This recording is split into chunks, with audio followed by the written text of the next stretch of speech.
he's gonna see those two as comprising almost an order unto themselves, which is called reality, and he's going to oppose reality to the real with a capital R.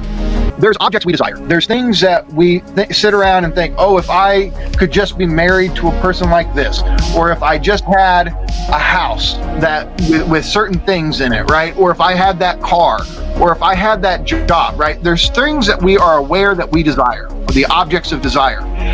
And the objects of desire we're aware of at a conscious level, or at least a pre-conscious level. There's no surprise. Like, yes, I think about that thing, I desire that thing, I'm pursuing that thing, I want that thing. But the unconscious aspect of desire is objet petit a, which is the cause of desire.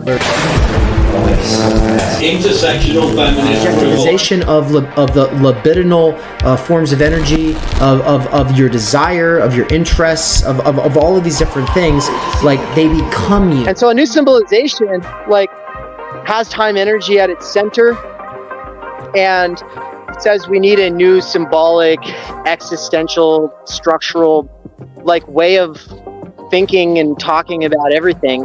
And I don't know if I'm doing a very good job explaining it, but that's kind of that's what it's about.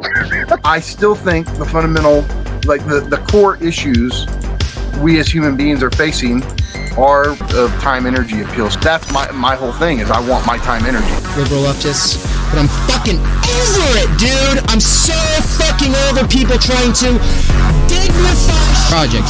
The humanist thread that gets lost from the values, questions, and concerns of young Marx that found the entire critique of political economy and what comes later, is for me mostly find yourself, find a job that gives you meaning. You know, you'll give back some, then you'll be able to consume and eventually die. Well, there's a lot of things left out of that picture. And okay, like, this is where I'm actually getting worked out. You want me to be my fucking best self, capitalism? Good. Give me money and no fucking wage. Theory, Pleeb, and we are joined by a face. Who's that? The face? Letter 7 announcing hashtag free Mikey and a lot more. What's playing? What did that? I don't know. What'd you do? Did you hear that? Yeah. Oh. Oh, you know what? A different video started playing Read in the background. Oh. My next video started robot playing. Reader. Yeah, how's your day going? It's going.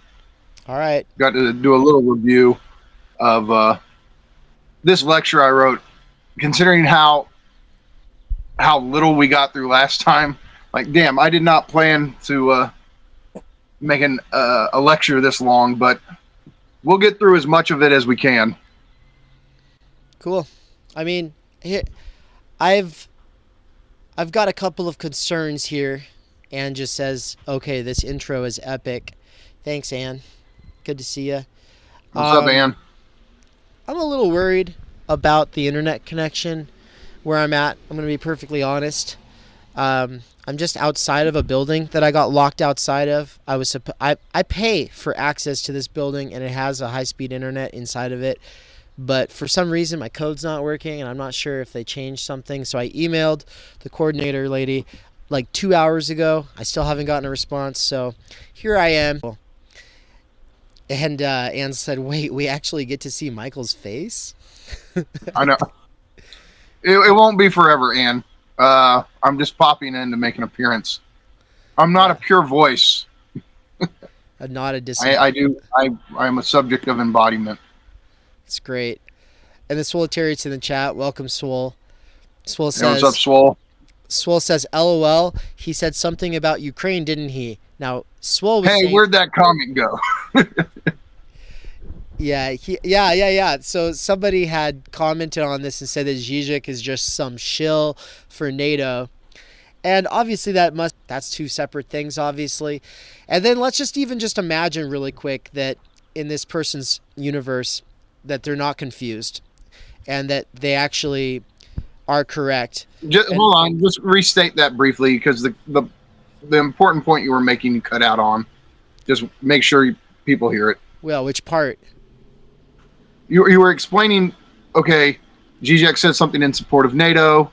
The guy had a problem with it, and then You cut out for a second. Oh, I was gonna say, let's just imagine that that person isn't confused and actually understands everything, and that's actually true, that Žižek supports NATO. Yeah. Who fucking cares? So here's, and then I just had, I shared something on Facebook that had nothing to do really with Žižek, but I had the meme where it's his face and it says, I'd prefer not to. And then someone gets in the comments and is like, very concerned, being like, I heard that Žižek is like one of the editors over at Compact Magazine, and that I heard that they're like Red Browns over there. And it's just the same thing again. If it's true, it doesn't change anything.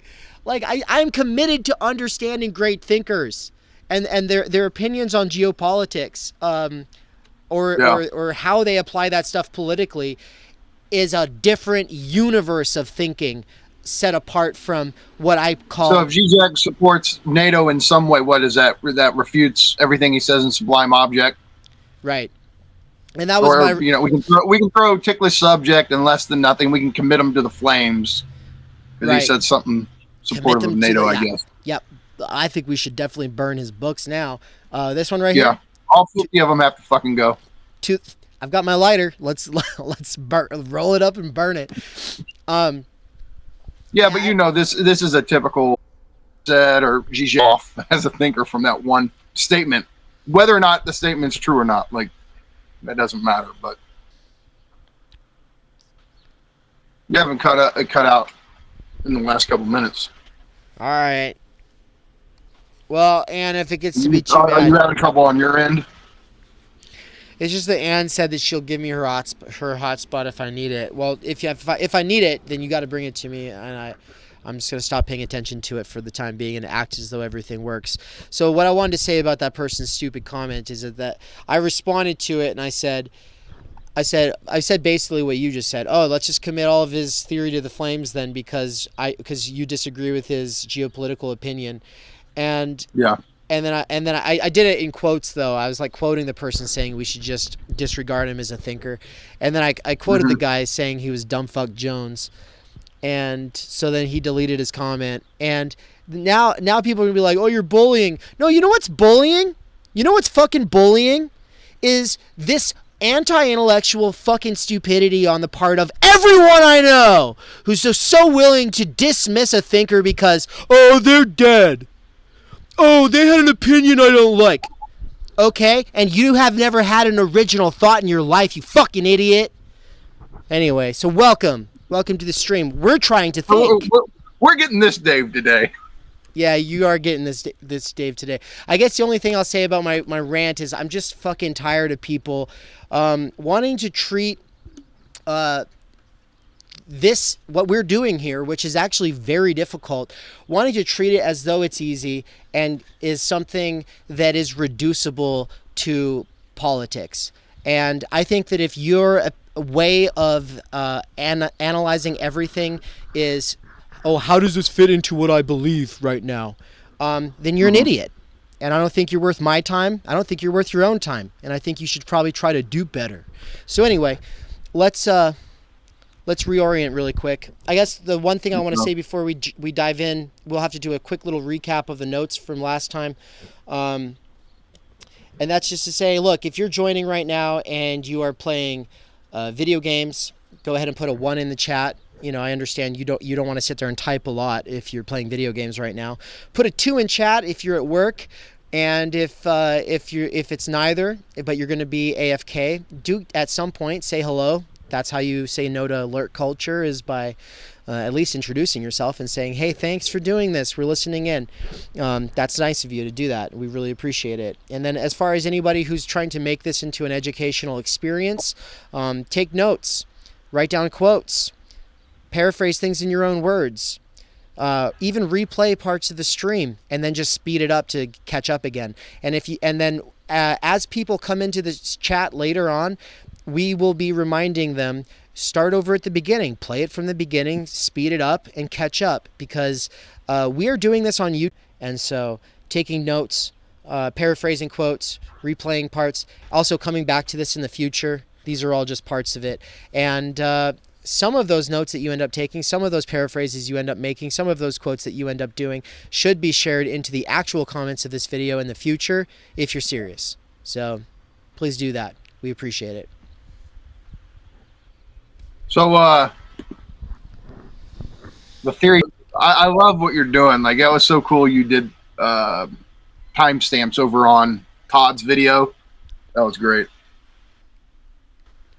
Yeah, thanks for doing big that. up.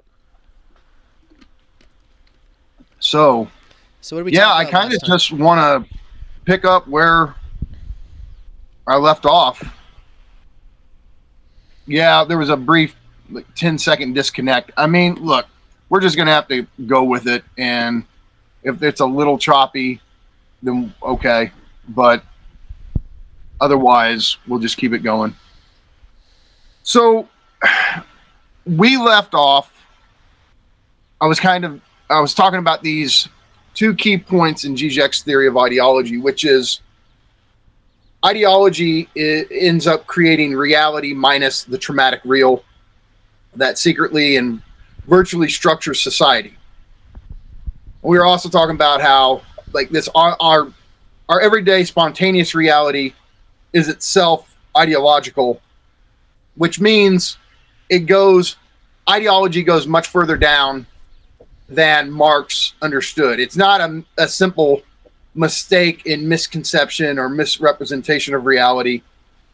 Ideology is reality itself, and it takes a sort of special form of critique, a special form of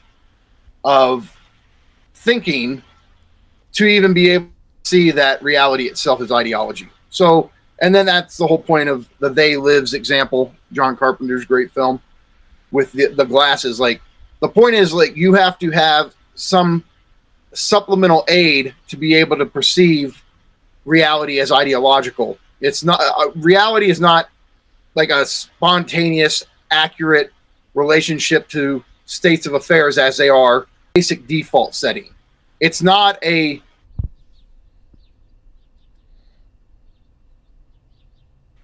strategy in misrepresentation where we end up making a mistake in how we think about things. It is our fundamental orientation towards the world in a kind of default mode. And so we're thoroughly invested in ideology precisely because it's our default relationship to the world, instead of some augmentation or divergence from an accurate relationship to the world. So ideology is the default. And so that's why it's so hard to free ourselves from it. And Žižek makes this point in Herbert's Guide to Ideology in his discussion of They Live. And They Live contains a very long fight scene. And it's excessive. You're like, how long is this fight scene going to last? It's probably one of the longest fight scenes in a film. Especially a fight scene just between two guys, not a bunch of guys.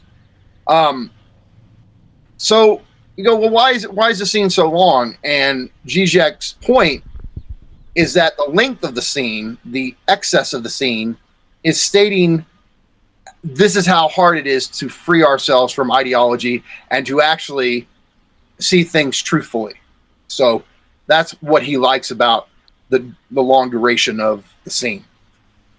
So, okay, I'm going to quickly pivot into another point. And if I had gotten to this point in the last lecture, it would have felt more natural, because it seems like, well, why are we pivoting to this? But think of ideology. And in my opinion, they're much more similar than they are different.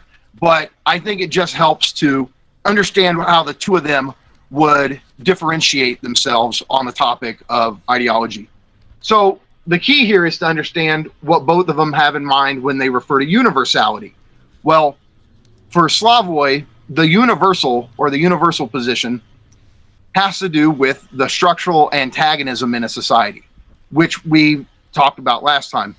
So for Žižek, and we were talking about how there are real structural antagonisms, and the point of ideology is to overcode or sort of give a different sort of interpretation for what's going on with those antagonisms in a way that either makes those antagonisms go away or puts it onto some scapegoat. You use the example of Jewish people. I use the example of Russia or something like that. Yeah, perfect. Okay.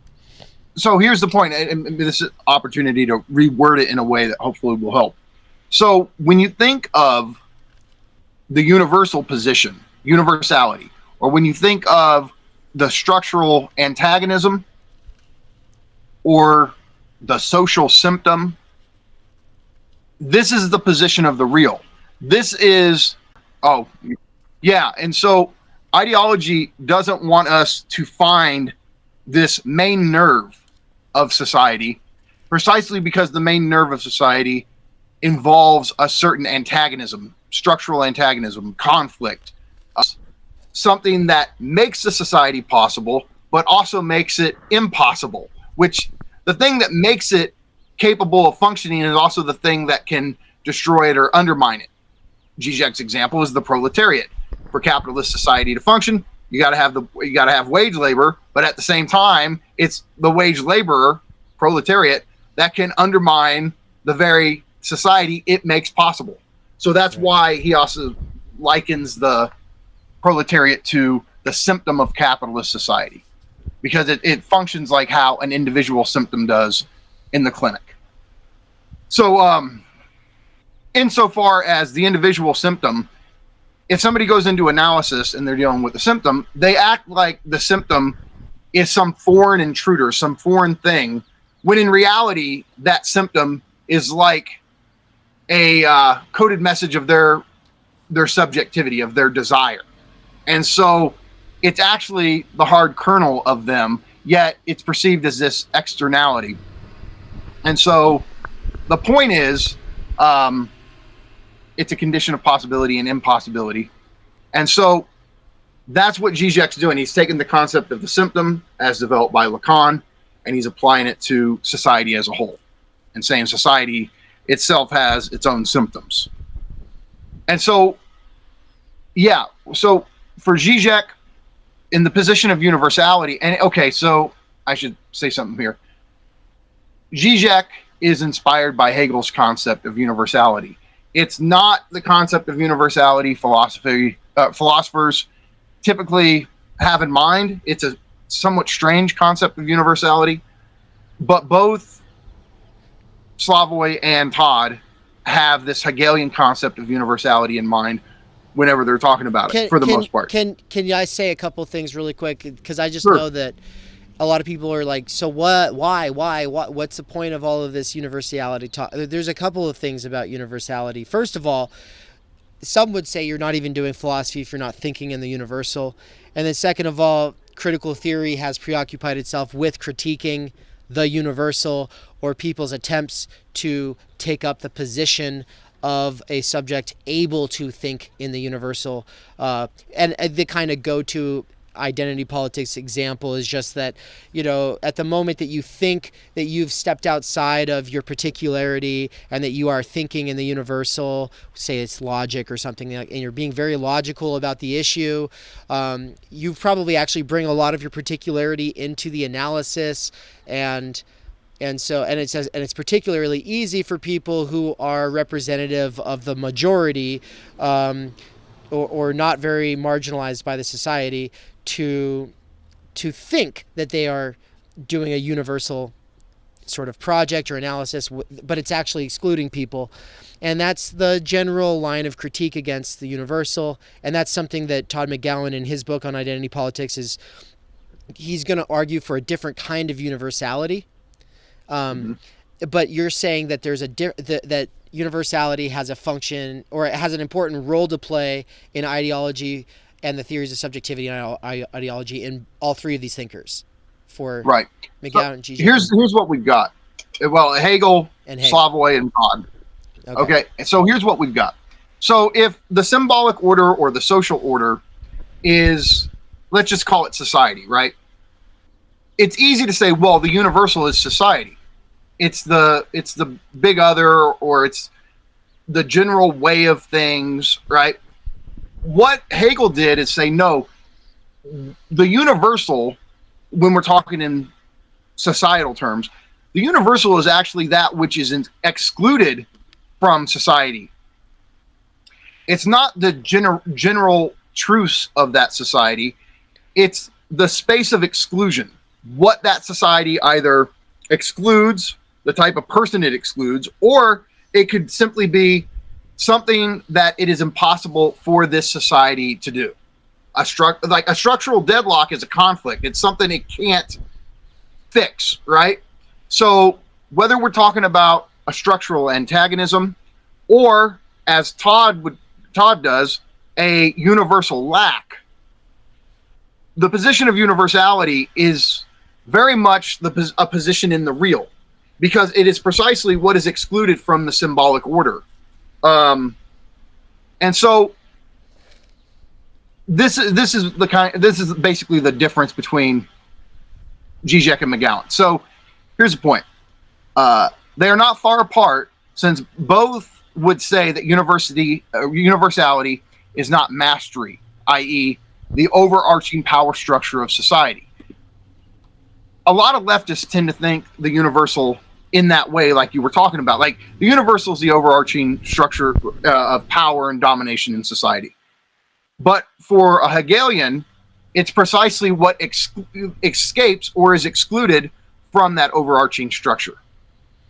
And so for Slavoj, the universal is identified with the structural fundamental antagonism of society, whereas for Todd, the universal is a lack, the missing or absent signifier.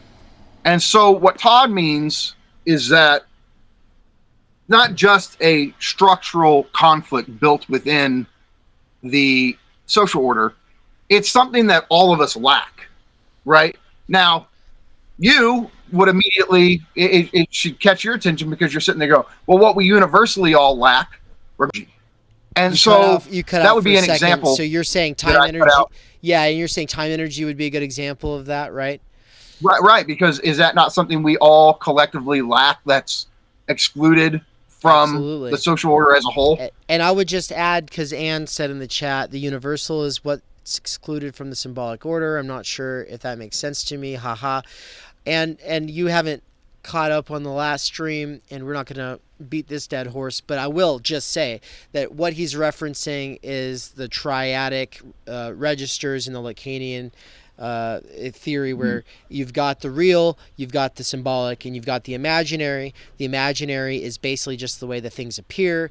The symbolic is basically just the way that things get ordered, roughly speaking. And then the real is whatever's left out by those other two categories. And that also means that the real in the spectacle, or, made apparent, made visible. So artists and philosophers are always trying to broach the real in new ways. Because if there are structural deadlocks in the real that allow society to keep operating the way that it does, and for instance, the fact that nobody has time energy, but that's what everybody ultimately needs to be able to do any of the things that people actually say that they value, then figuring out a way to talk about that and to address that is the precondition to any kind of emancipatory project or mass reorchestrating of society. Good stuff. And so, I mean, you can think about it. You can think of time energy as in the real, because as of right now, it's impossible. Yes, there are exceptions. Don't let that, like, if you can point to one person who has their time energy in society, it doesn't change the fact that it's still a universal impossibility or a universal lack. Right. Like, one exception doesn't, see, it's not absolutely universally lack. That's not how they're talking here. It's also not even what I mean by the concepts. You got to go read my book now if you think that. So yeah. I also want to say hi to Brian Weeks. I just saw he's in the chat. Brian, what's up? So, and this will help too. When philosophers talk about the universal, they also often have in mind universals, like Platonic forms, right? Which are pure essences or pure ideas. And again, that is not what Hegel has in mind when talking about universality. So we have to realize when we're talking about universality, we're using it in this very technical Hegelian sense, but obviously Žižek and McGowan as Hegelians, that's what they primarily have in mind when they're using it. So then, so for Todd, like what unites everybody is a shared lack, something that is impossible for the existing social order to provide them. Whereas for Slavoj, it's being on the right side of a social antagonism / symptom. So it occupying the position of the universal for Slavoj would be taking the side of the proletariat. And we'll get to that in a second. So this, however, seems to force Slavoj to hold that there will always be an antagonism as long as there is a society. Todd obviously thinks that there will always be lacks and contradictions within society, but not necessarily structural antagonism of the class struggle variety. So that's one of the differences, is that I think when Todd says the universal is lack, it has a broader application than Slavoj saying the universal is a structural antagonism. We can say that there's more structural lack than there are, or more structural lacks than there are structural antagonisms. But again, here's the thing. Both of them are talking about things that are in the real. So either way, whether we're talking about the universal is antagonism or the universal is lack, we're still talking about the universal is in the real. Okay. So there's a similarity there. All right. And so just for some more context here, because antagonism is such an important concept for Slavoj and in Sublime Object all the way up. So the big question for Slavoj would be getting him to explain how he conceptualizes the difference between antagonism, which involves an external split, and contradiction, which involves an internal split. So the idea is that class antagonism, you have an external split in the sense of, yes, you wouldn't have proletariats without capitalists, and yet at the same time, they are in a struggle against one another. And there's another sense where you can say, yeah, but the proletariat is not the capitalist. So there's a sense in which, yes, the capitalist structural position in society dialectically depends on the position of the proletariat and vice versa.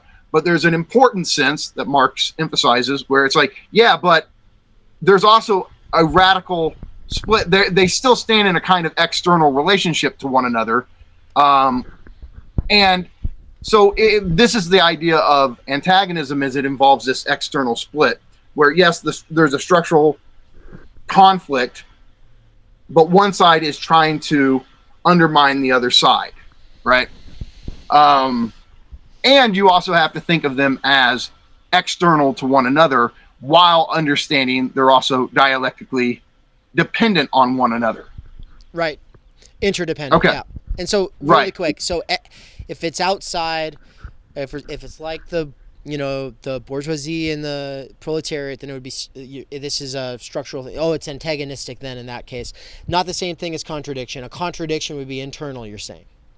Exactly. And so the great example that comes to mind, I always like to use, first off, I want to say hi to Stephen Clausen. He's here again. Good to see you here. Yeah, what's up, Juan? Welcome.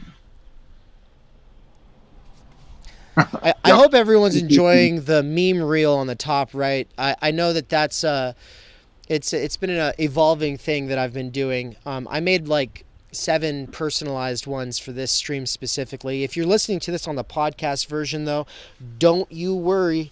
You'll eventually hear us say everything that those things have to say. Some of them are just like PSAs, like reminders, like, for instance, don't PhD learners between the ages of 22 and 44.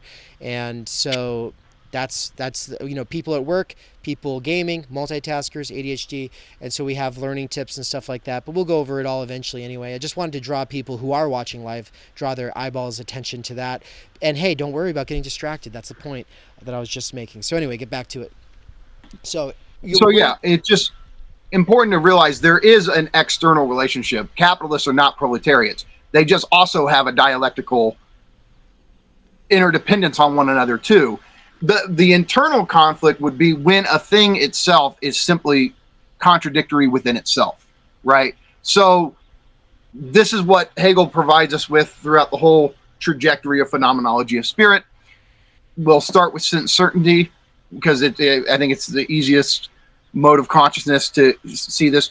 So, the basic idea that people present of Hegel's dialectic is you have a thesis, you have an antithesis, then you have a synthesis, right? Well, the idea is like, okay, so you start with this one thing, and then you go to its opposite thing, and then those two things combine, and then that new thing that is the combination of the two things now finds its opposite, and then they combine.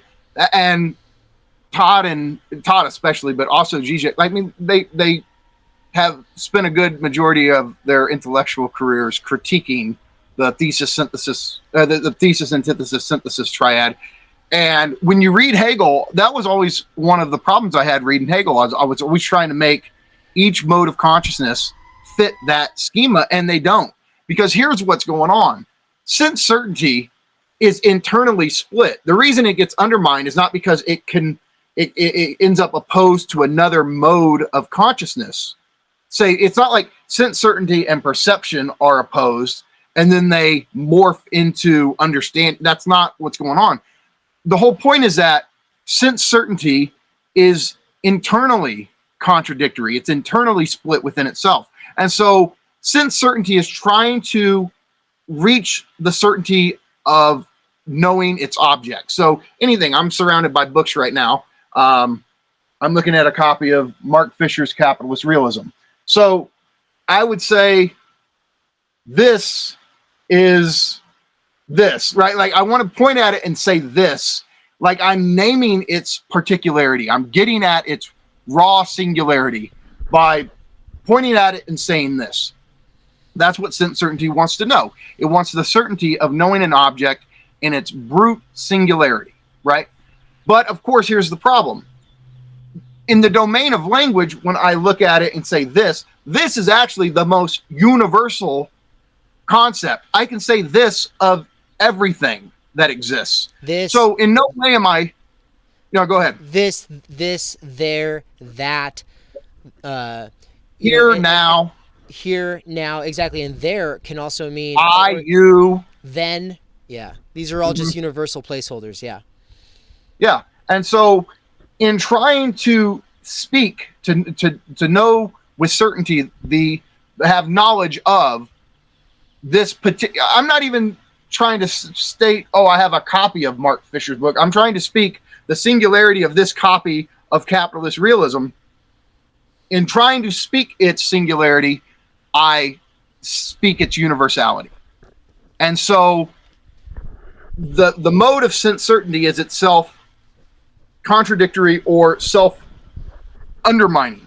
It's internally split between the intent of speaking particularity and the actuality of speaking universality.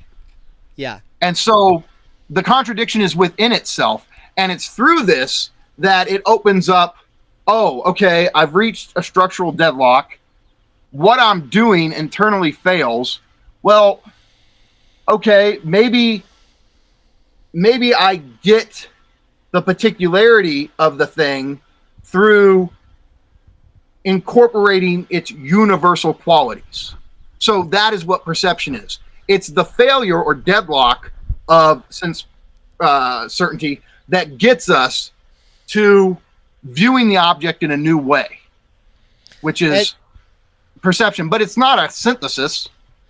Yeah, and it'd be similar if you were like, I like to wake up early, and I see myself as the kind of person who goes to bed and then wakes up early. But I also keep staying up really late and then sleeping in, right? Well, okay, this is a contradiction, right? And sorting through that contradiction, you might turn out to be someone who approaches these things differently once you've conceptualized or made up some sort of way of, you've symbolized it, once you've kind of made sense of your situation. Like for me, it was kind of realizing, oh, I have a bunch of baggage from old jobs I used to work where I had these kind of determinate deadlines, and I had, anyway, just the point is that we have our own inner contradictions we're working through when it comes to the way that we identify with certain things, and that it is thinking those things through that leads to what we call a more examined life. Yeah. So, it's great you brought this example in. This is Hegel's key point, though, when he says, not only as substance, but also as subject. The point is okay, philosophers have no problem granting that human beings are contradictory beings. Subjectivity is contradictory. We contradict ourselves all the time. We find ourselves, now, of course, psychoanalysis comes in with the concept of death drive and really fleshes this out, right? But everybody has a default understanding of how human beings are inconsistent with themselves. And so it's easy to just say, well, human subjects are contradictory. They have internal splits. But what Hegel's doing with his ontology is he's saying this is true of reality itself. Reality itself is self-contradictory or internally split. And so this is why Žižek uses the paradoxes from quantum mechanics to illustrate not only as substance, but also as subject, that being itself or reality itself is also based on inconsistencies, contradictions. And so this is what a dialectical ontology would be in the Hegelian sense. So basically he's saying just like human beings, subjects are contradictory, objects also are internally divided. And so, yeah, that was a good, I'm glad you brought yourself into it. Yeah, it is. This is a deadlock I'm still working through. My actual sleeping patterns, that's the real. Yeah, there could be, yeah. So, okay, so remember, Slavoj's concept of antagonism was developed and influenced by Lacan and Mouffe or Maffa. I'm not sure how to pronounce the name, but their book, Hegemony and Socialist Strategy. This book had a really profound impact on Slavoj's thinking, had a big influence on what he does in Sublime Objective Ideology and going forward in his other works. And they were concerned with a generalized antagonism beyond class antagonism that permeates the entire social field. And so I'm not very familiar with their work, but the idea is that society itself is internally split, like we're talking about, or internally antagonistic, and that this internally split social order in all of its various particularity, this structural built-in antagonism finds itself in various forms of antagonism: class, racial antagonisms, gender antagonisms.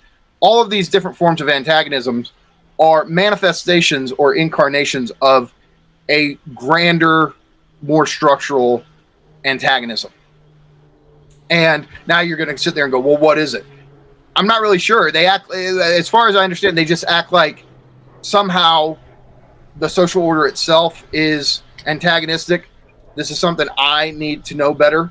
But I know that this idea of a generalized antagonism influenced Slavoj. So I skimmed that book one time, so listen to my criticism of those authors and everything they've ever done. Just kidding. I did. Have you read it? Yeah, enough to where I actually think I could tell you I actually have some real criticisms of the way that, not of their thinking, but of the way that they get presupposed by a lot of people. But I don't want to get into it too much because I actually would want to reread it a little more carefully before I ever did such a thing. Well, as far as I understand, they're post-Marxists who are trying to figure out how to still be Marxists in a way. Yeah, I think that's true. And the problems they're dealing with are real problems, and I think they give it a real go. So, But we'll deal with that book some other day.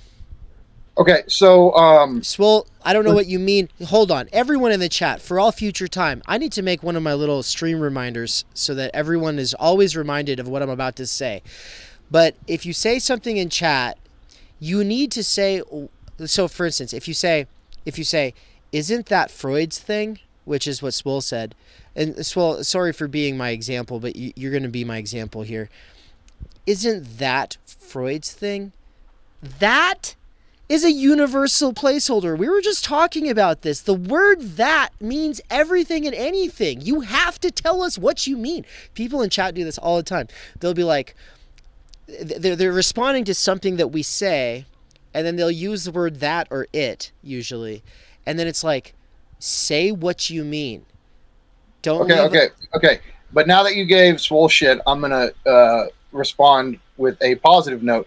Yeah, that's a good guess, Swole, like the antagonism between individual freedom and social rules. I think that's a good, at least a good guess at what the generalized antagonism would be. I can't confirm it, but it's certainly a good guess. The antagonism between individual freedom and social rules. And maybe that's what he means by Freud's thing, which would be Lacan's. Like, the whole thing is symbolic castration. You have to give up jouissance that you never had, but you still have to give up the jouissance you never really had, in order to be a member of society. So there's a conflict between individual jouissance, idiosyncratic jouissance, and social protocol. Maybe that's the generalized antagonism. Oh, it's a good guess.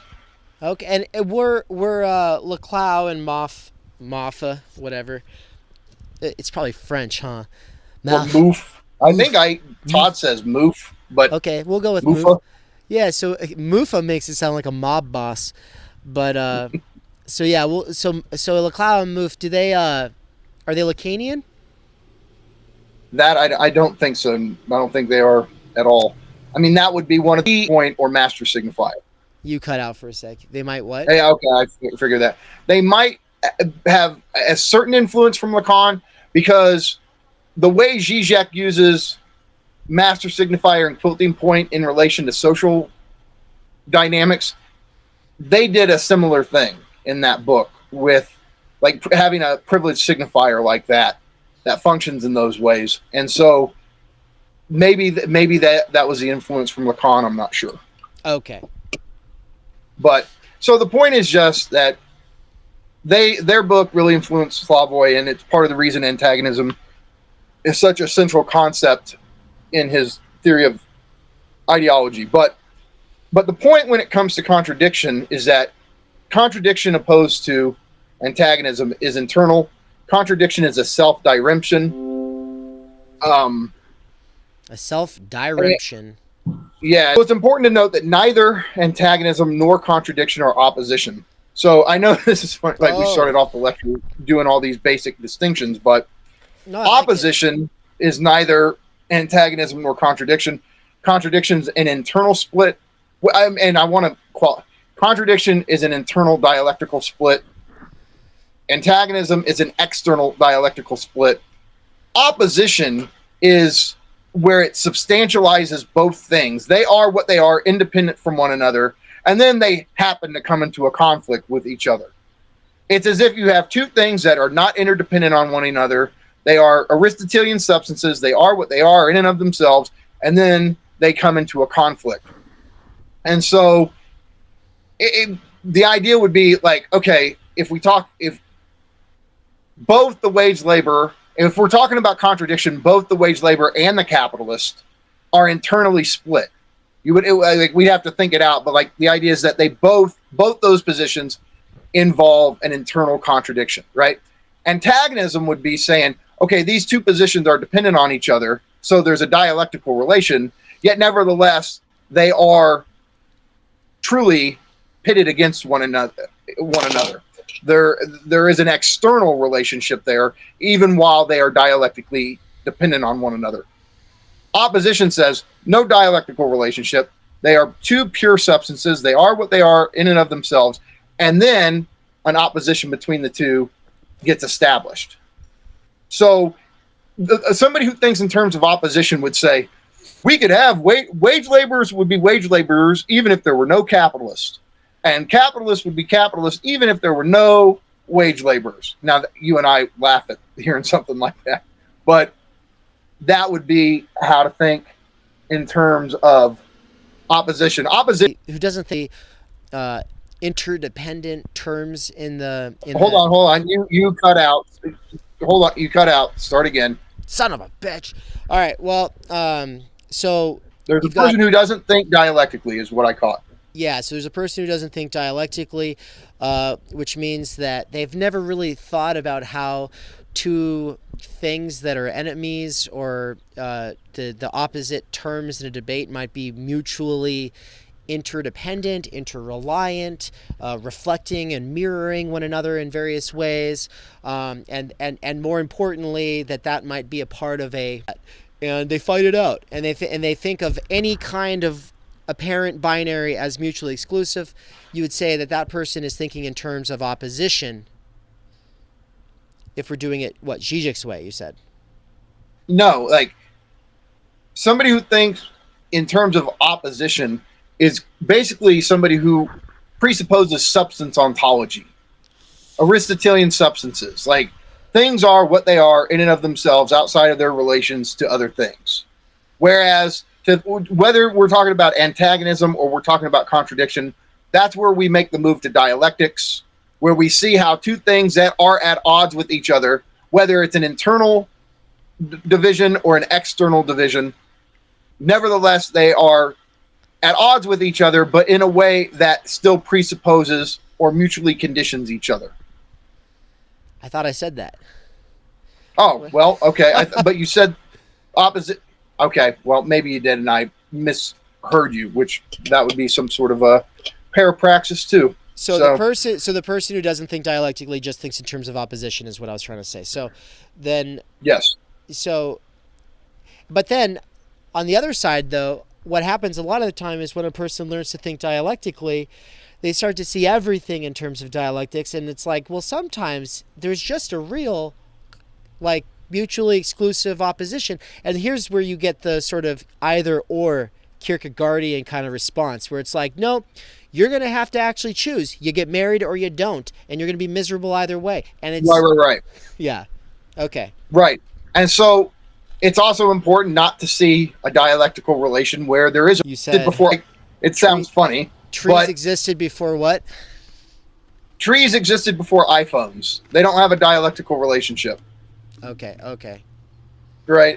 I mean, so the point is, there's a certain truth. Like, this is part of what makes Hegelian dialectics so important to me. It gives substance ontology its due. Like, it would recognize, like, yeah, not everything it mutually conditions yes, trees can exist without iPhones. They're not dialectically related like that.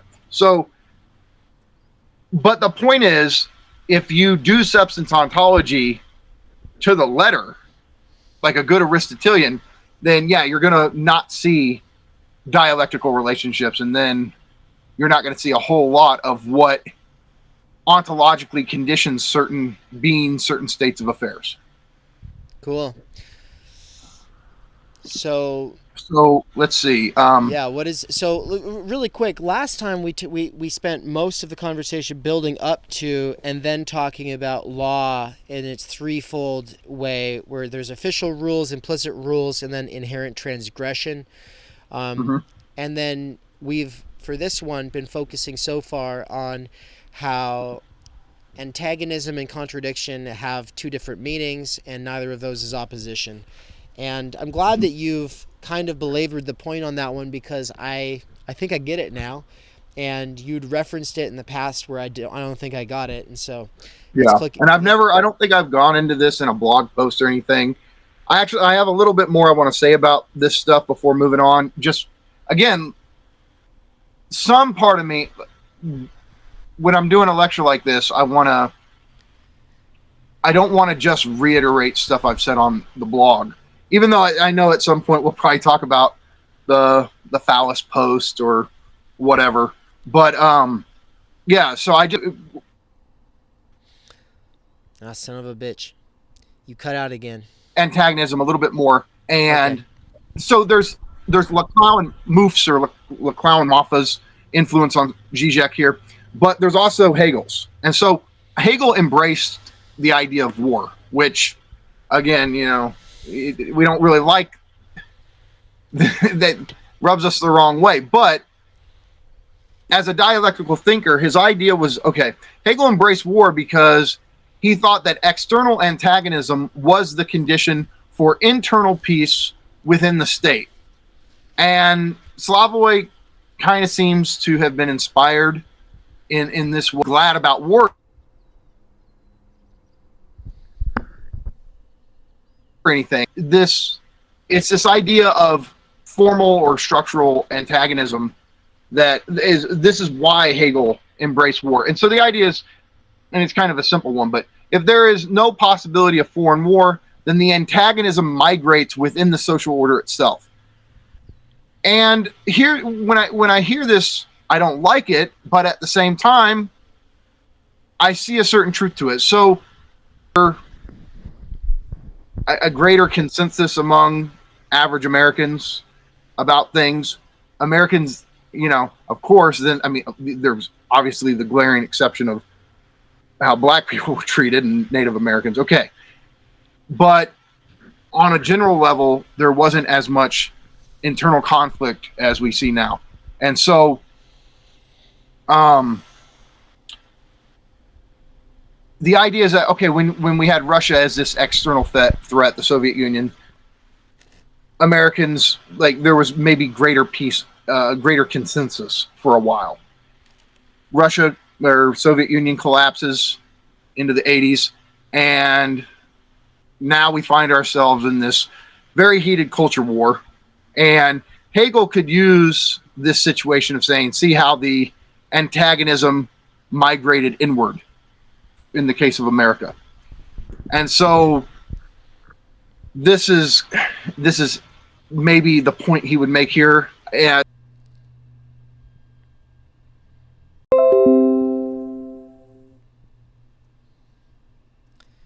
Hold on.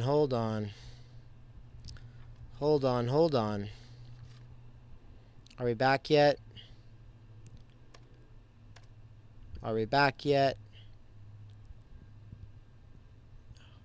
All right, everybody, welcome to this stream. If you're just getting here, we do recommend that you start over from the beginning, because that's where it begins. You can always 1.5 or double speed your way to catch up. While you are doing that, I am bringing Michael back on here for the call. Just give it 1 second, folks. We're going to try something else. Trying something new now.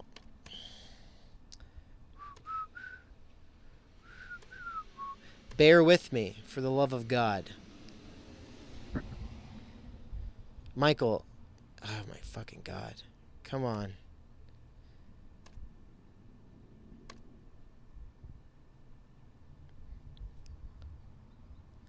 All right.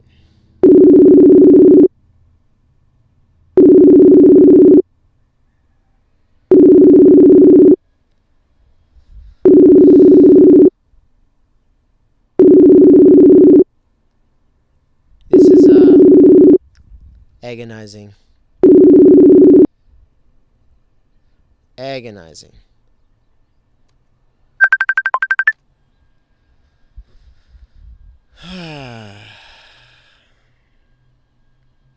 Okay, we're back.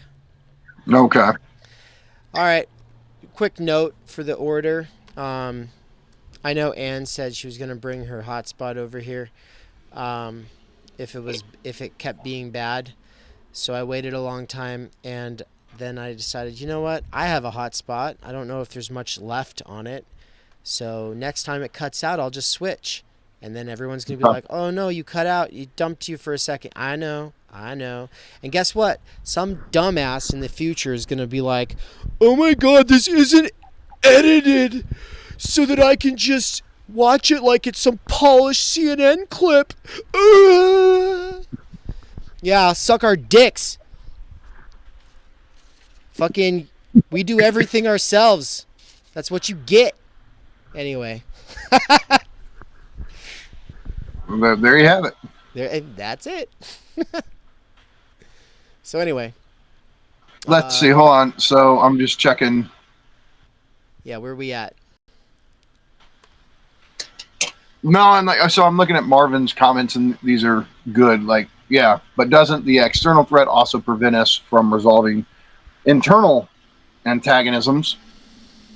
That's a good point, because if you're paying if all of your attention is focused on the external antagonism, internal ones, you could even say that maybe the external antagonism ideologically obfuscates internal ones, right? You don't pay them any mind because they don't seem as important. That's a good point. So, yeah, I mean, there's definitely ways to critique this line of thought. Back. Well, and I would say that... Okay.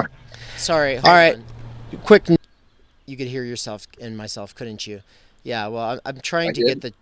Because I'm doing the hotspot off my phone, now I have to go view the chat from the computer, so I had to go to the video and pull it up. But you can pop the chat out from that, so it takes up less bandwidth. Anyway, so what I was going to say, though, is...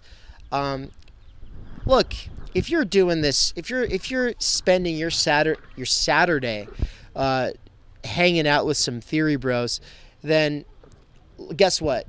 You're one of the coolest people in the world and nobody else gets it. And that's because you want to learn how to do ideology critique. So do I. And so if we want to do ideology critique, we have to look at an ideology, at what it says it believes, at what it says that it does, and then you have to also look at what it actually does. And so this distinction between opposition, antagonism, and contradiction is useful for doing that, because if Žižek is right, then every ideology that can be critiqued can be thought through these three categories, and so you should be able to find that everywhere. So you go, okay, there's real antagonisms. Let's presume that there are real antagonisms. We will call that the class of A, all right? But this ideology is saying that the real antagonisms are B, C, and D. Okay, are these external or internal? And then if these are external or internal, how are these obfuscating actual internal and external contradictions? Now, one good example is if we're constantly blaming people in our own society, oh, it's single mothers, oh, it's people on welfare, oh, it's the immigrants, oh, it's the rednecks, it's a Trump supporter, whatever it is. If you have a scapegoat in your society that is always being blamed through your media, and then all of a sudden you start always blaming, Russians, you've moved from an internal to external, but you're still obfuscating. That's the point. Well, I mean, and to return to Marvin's point, I mean, the example of the Soviet Union is really great here to make his point, which is so much of the Red Scare propaganda kept us from thinking about the inequalities in America, right? Like there's a really good point Marvin makes here where, yeah, an external antagonism also can have an ideological function to keep us from addressing our own internal conflicts. So that's very valid. So, okay. Slavoj, therefore, would argue that antagonism is universal because it will always manifest itself in some particular conflict.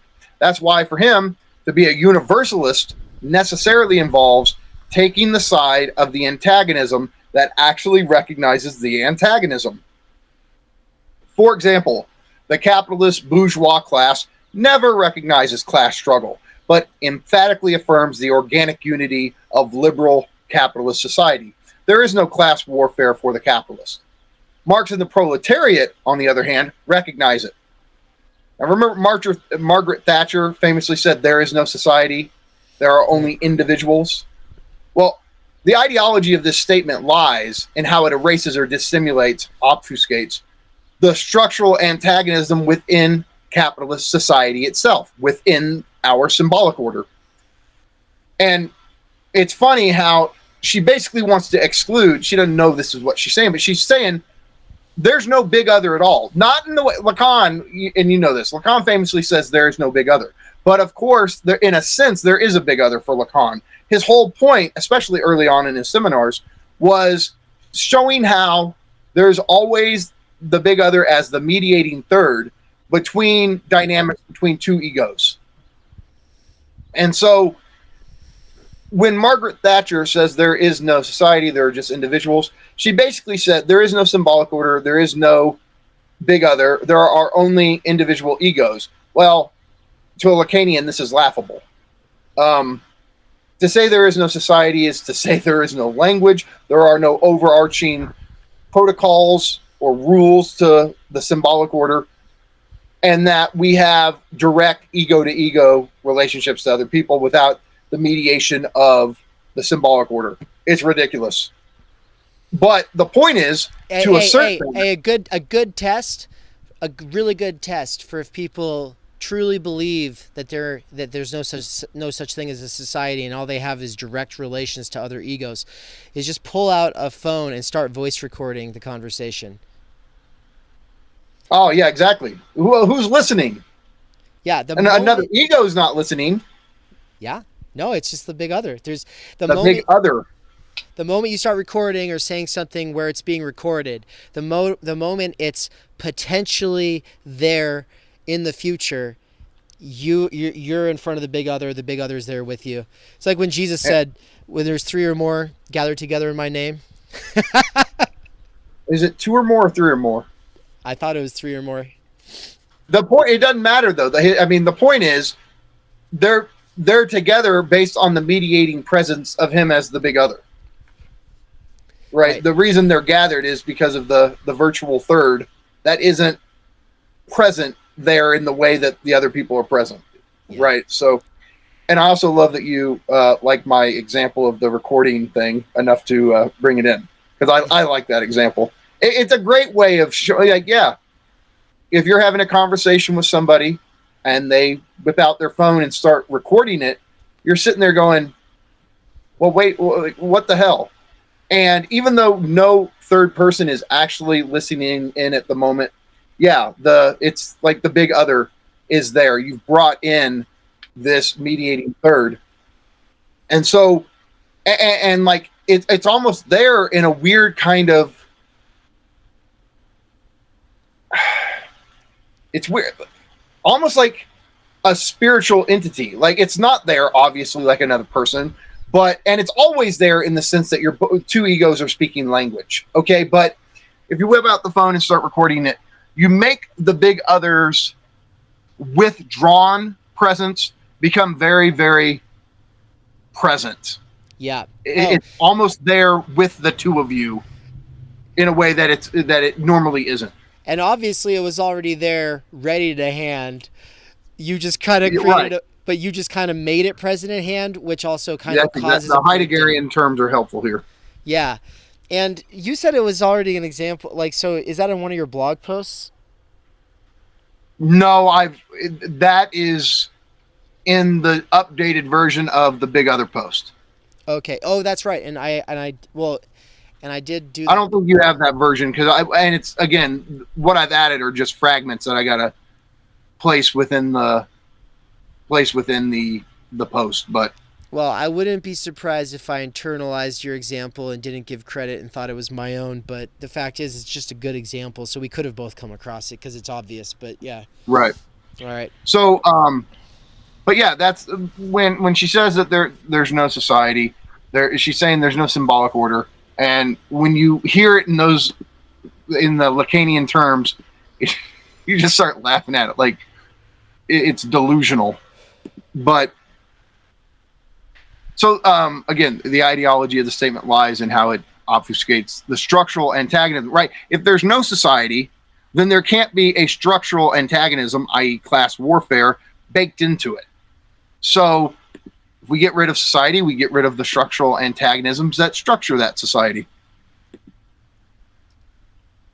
So for Slavoj, to be a universalist means taking a side in the struggle.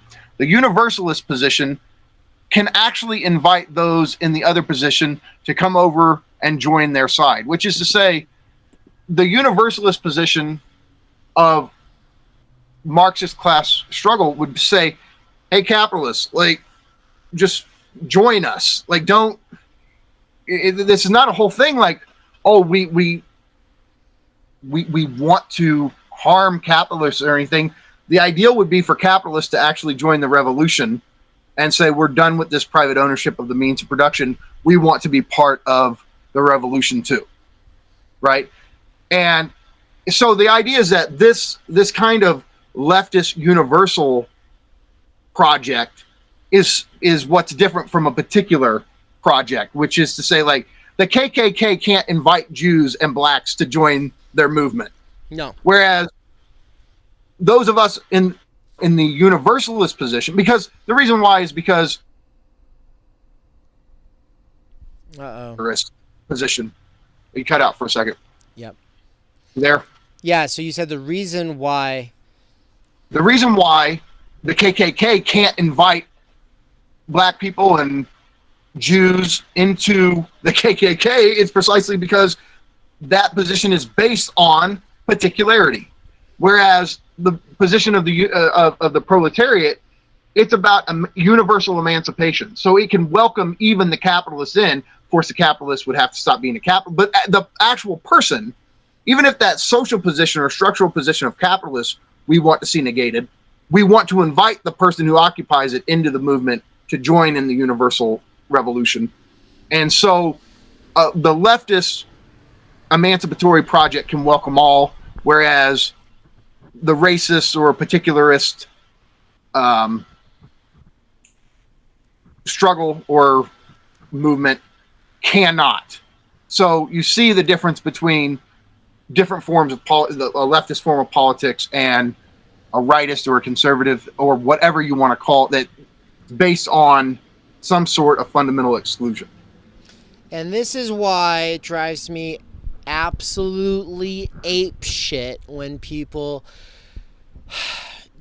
don't just kind of talk in the register of, like, I would say the symbolic, trying to talk about structures and systems and institutions and policies and concrete actual actions, but instead get in this fucking imaginary ego feud with fucking, I don't know, even if it's like some douchebag like Elon Musk or whatever, like and no offense, Elon, I know you watch our stuff, but it's that the fixation that people make on these individuals, on these personas, on these images, either love or hate, this is me, I'm part of that, or I'm against it, this is everything that's against me, goes a little bit further and also just starts to see people who are not recalcitrantly loudly in their own camp as suspicious and probably a part of that other.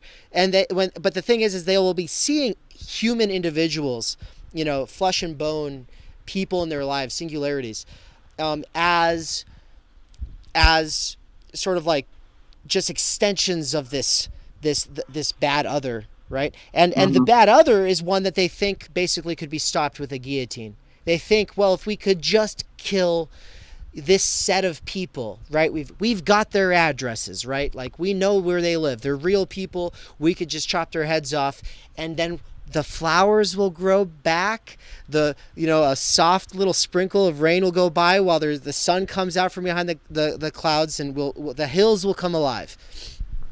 That's the whole point. In Marx's sense, whole point with scapegoating. And that's Marx's whole point with fetishism. That I was going to say this is fetishizing individuals, and that obfuscates systems. So yeah, 100%. Well, and that's the thing, right? Let's be very clear on fetishization. Fetishization is when you take a certain person or a certain object, whatever. That thing depends on a whole array of structural relationships, a complicated web of dynamics, right? It's when you bracket out all of the complicated, multifaceted dynamics that make the thing what it is, and it's as if that whole expansive web is actually just in the thing itself. It essentializes it and reduces it. I mean, and that's why it's commodity fetishism. So you think about what it takes to actually produce a box of Rice Krispies. Probably tens of millions of people in some way, shape, or form have played into the production of a box of Rice Krispies. Okay? Yet when you go in the store, it's as if the Rice Krispies just magically grew there on the shelf and are what they are in and of themselves. That whole network of productive relationships that made the Rice Krispies is absent, but also present. It's what gives. It sounds funny because I don't know if anybody's been fetishistically and charmed by a box of Rice Krispies, but let's go with it. Maybe marshmallow fruity pebbles. That would be those are better example than Rice Krispies. I get the fetishistic charm of marshmallow fruity pebbles. I had it for Fruit Loops. I just have to say. Okay, yeah. Well, there's marshmallow Fruit Loops, and then Fruity Pebbles decided to compete with them, and so either one, marshmallow Fruit Loops, marshmallow Fruity Pebbles. Yeah, I get why there would be a fetishistic aura about them, but point is, so much work, so many relationships, dynamics, etc., went into the production of a box of cereal. That's why even a box of cereal, as funny as it sounds to us, can have a certain fetishistic presence, because all of those structural, systemic, complicated dynamics that went into the production, they're there embodied in it, but you take that to be the essence of just the thing itself. And that's why it has a weird aura. And it's easy to see that. I mean, if it takes that much just to produce a box of Rice Krispies, think about the labor it takes to produce a MacBook Pro or a television, right? Like I've got one that actually might relate to a lot of people. I'll do a poll in the chat to see who's actually seen it. But there's a video about the pencil. Does anybody in chat know what I'm talking about? Like, have you seen it? I'm gonna say in the chat. Have you seen it, Michael? Say that again. It's the video. It's just like the video about the pencil. It's viral. What it takes to make one. Yeah, it's viral. It's on YouTube, and it's a really cool glimpse into all of the different countries that are a part of making a pencil. And I've heard libertarians wax romantic about it because it's like, it brings us all together.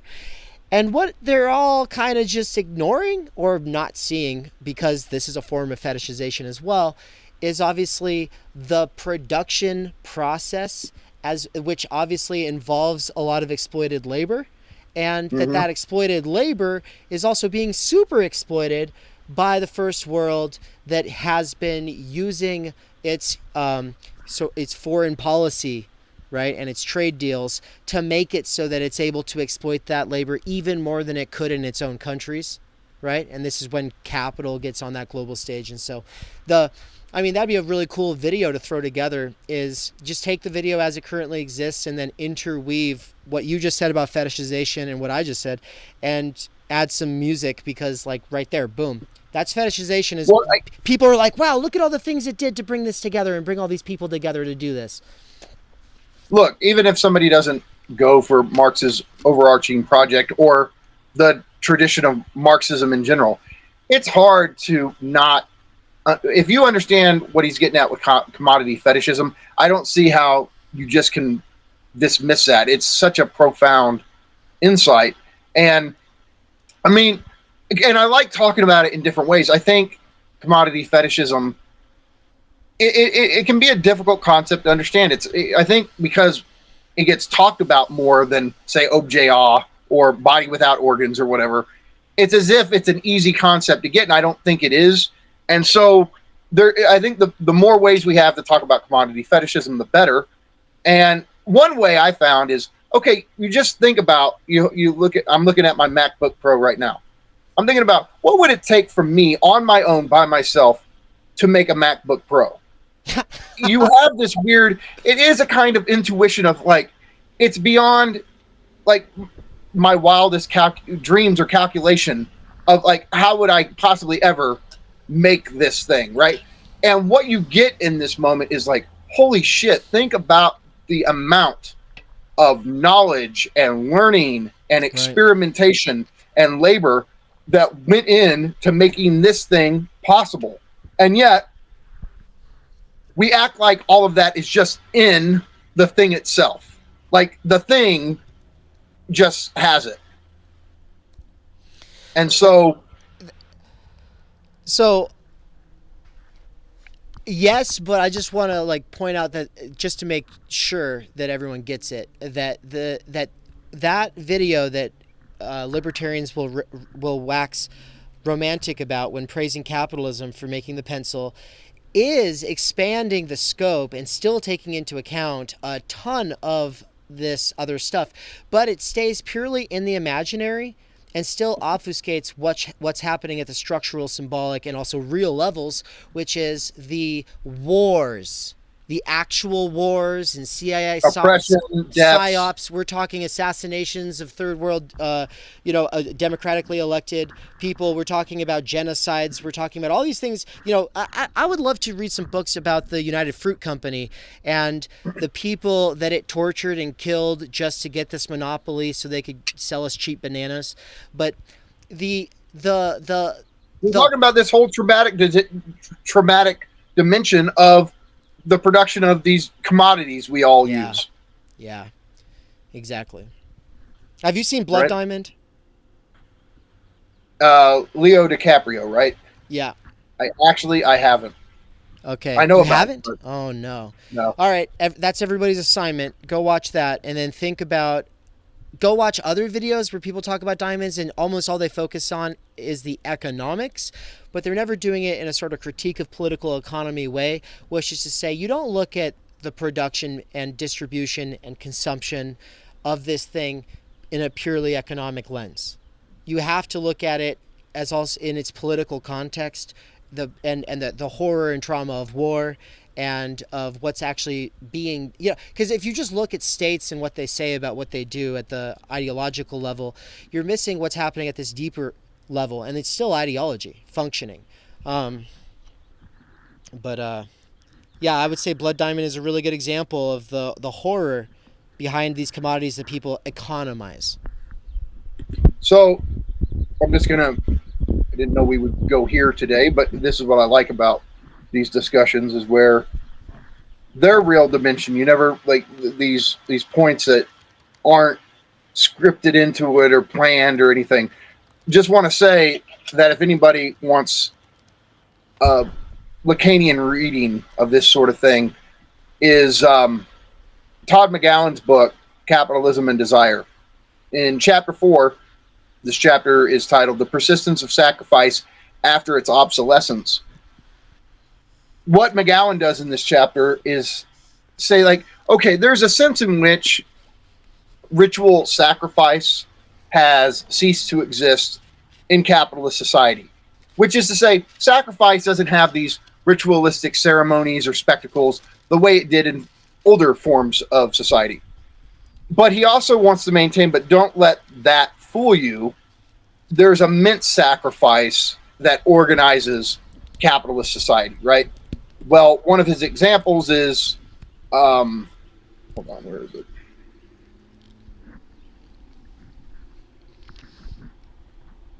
And we're talking about McGowan's book. But while you pull it up, I'm just going to say that Anne asked in the chat, what's this poll asking? I paused for a bit, and I'm speeding up to catch up to live. And I want to say, everybody, that that's exactly how you do it. You got to pause when you got to pause, and then you push play again, and you can speed it up to catch up if you like. And the fact is you don't have to watch it live. You can always add it to your watch later, because we do this just as much for people in the future as we do it for people who are right now, because there's really no no separation between people in the future and people right now, because we ourselves are also in the future, because we are in this moment, but this moment is a part of time in the same way that this place is a part of space, and you're here in it with us right now. So welcome. It's so good to have you all here. And I wanted to read one comment really quick.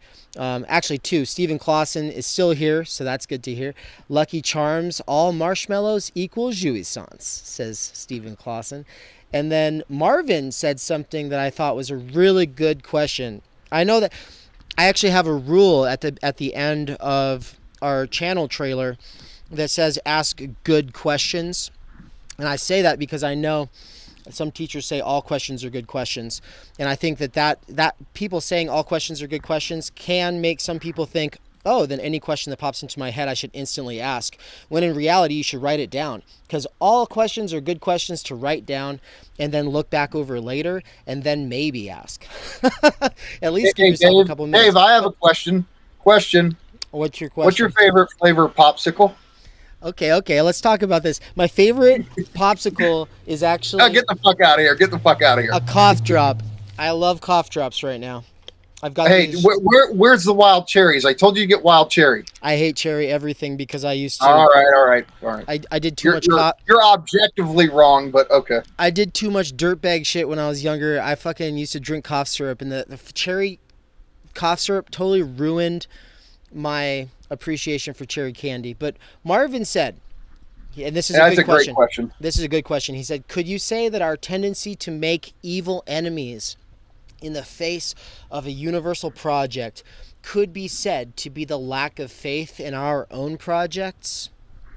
So I don't even have a good response to a question that good. Like, I mean, I'd have to really think it through to do it any kind of justice. I mean, it's a great thought and definitely worth thinking about. You know, especially, I mean, this is a question for any of us on the left.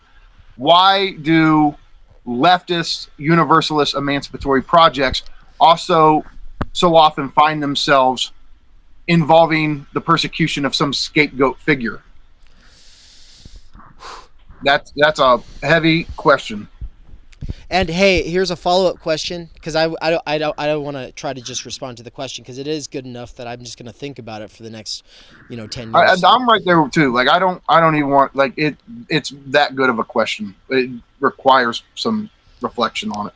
But my follow-up question is, what would a politics look like that doesn't get stuck in the imaginary? Who would it attract and how would it organize them? That's my question. Because, I mean, obviously that's the problem for a new civilization. Because, well, I mean, to go back to my example, isn't that what's disheartening about the film? And have you ever seen Independence Day? Yeah, the alien invasion movie. I need to rewatch it soon. No, I mean, it always stuck with me, and I thought about this. This is maybe one of the moments in my childhood that I had a philosophical insight and didn't know I did. I just remember thinking, and it was one of these movies I saw at the theater, and okay, it's not an all-time classic great movie, but at that point, the special effects really blew us away. We were really impressed with the special effects in that. And so I saw it a couple times, and then it was always a movie that just was like part of my childhood. So if it was on, I'd leave it on in the background. I want to say, I've probably seen it twice. I loved it, and it's totally worth watching. That's my endorsement. But here's the thing. The message is very pessimistic, which is to say the only way we can have universal global peace among all nations and among all religions and among all human beings is a bloody, terrible war with aliens. Oh, yeah. That's right. We need... Right? Like, that's the message. Right. So it's in there. We can't do that without evil aliens. But this is actually why there's that conspiracy theory about Project Bluebeam, where people think that either Jesus or aliens is going to be holograph simulated, and the news will take it seriously, and it will be used to externalize our hatred. In other words, the second coming of Christ did not take place. Exactly. Yeah, it'll be right. pure simulation. I could so write a Baudrillard piece on that. Yeah. So, okay, but what's your point about Independence Day? Bringing it back around here. Well, no, I already made it. It's just the point that it's actually, despite like the triumphant ending, oh, humans won, it's the pessimistic message of the only way we can establish global harmony is through a violent alien intruder. All right. Now, I want to say something else. Someone in the chat messaged me directly and asked, actually it was Brian, asked if the two of us, you and me, if we've ever done a whole stream on or a segment of a stream on talking about how to read and take notes and our approach to research and how we think about it. We haven't. I mean, you and I have discussed it ad infinitum, it seems. But yeah. I don't think we've ever talked about it on stream. Well, you know me, I just want to talk about theory, but obviously that has played a huge role. The way I study, the changes in how I study over the years, yeah, big. I mean, I could talk a lot about that. For me, talking about how I study is boring, so whatever, but. So we're both non-orthodox in our approach to these things. And for me, I've gone through stages and phases, and I'm a development, it's dialectical and all that. But it is inherently worth talking about. I find it absolutely fascinating. I always ask professors these questions. I love to hear what they have to say.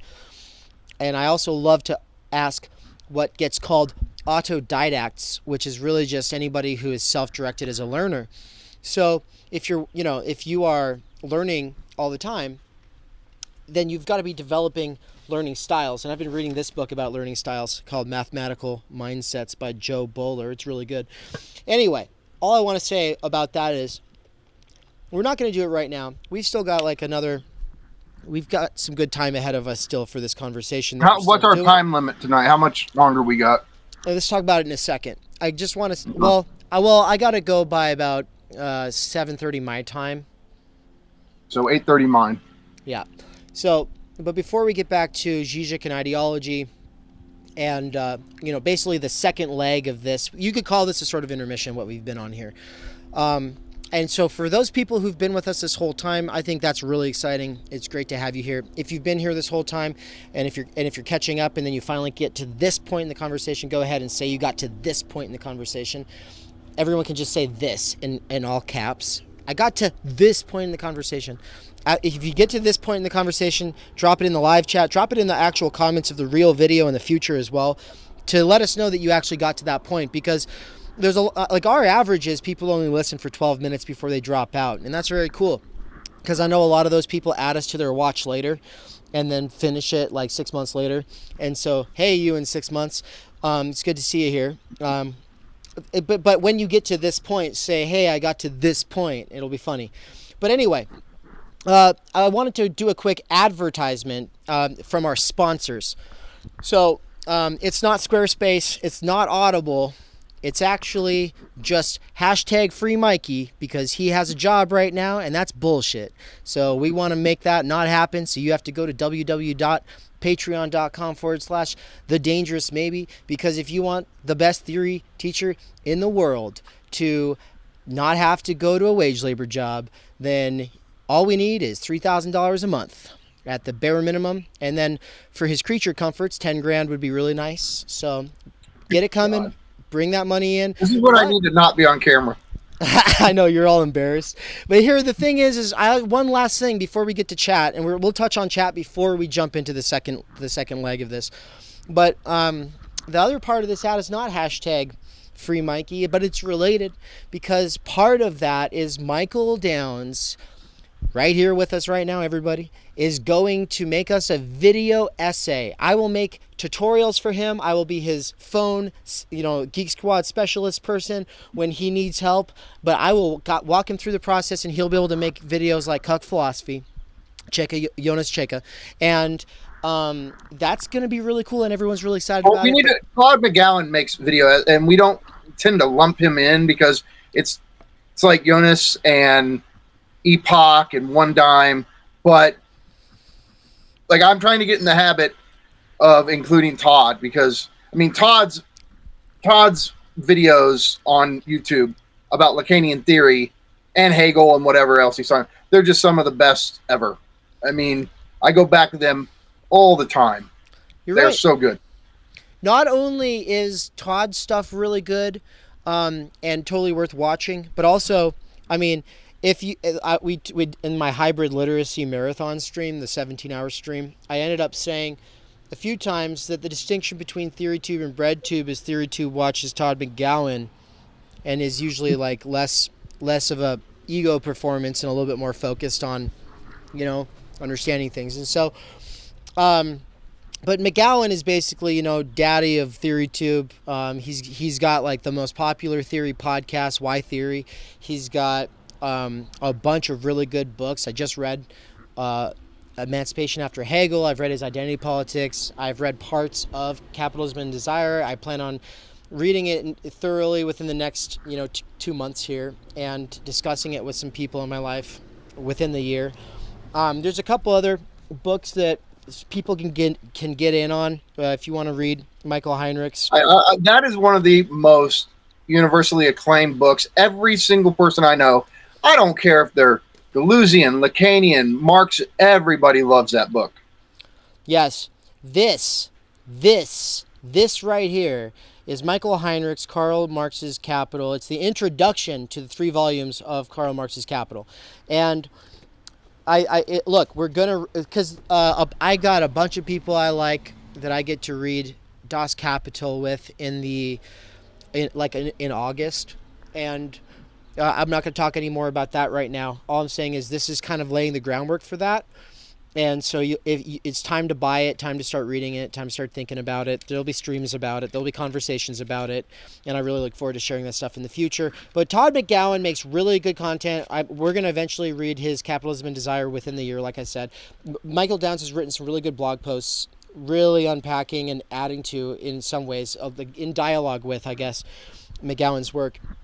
And I'm just excited to be, one point of contact away from McGowan, because you have conversations with him all the time. But also Telos Bound and Theory and Philosophy and E-Codex and Halim El-Ra, Halim El-Ra. I don't know if I'm saying his name right. I'll post the link later. Anyway, TheoryTube's great. But what I want to say is, the thing about... I just want to give a shout out. Theory and Philosophy, I want to give a shout out. Some of the best stuff on Baudrillard on Facebook. Or Facebook. I don't know. On YouTube. That's a weird slip. Okay. Best stuff on YouTube. If you want really good stuff. And I mean, he's covered all kinds of different continental thinkers right now, but top rate reading of Baudrillard for sure.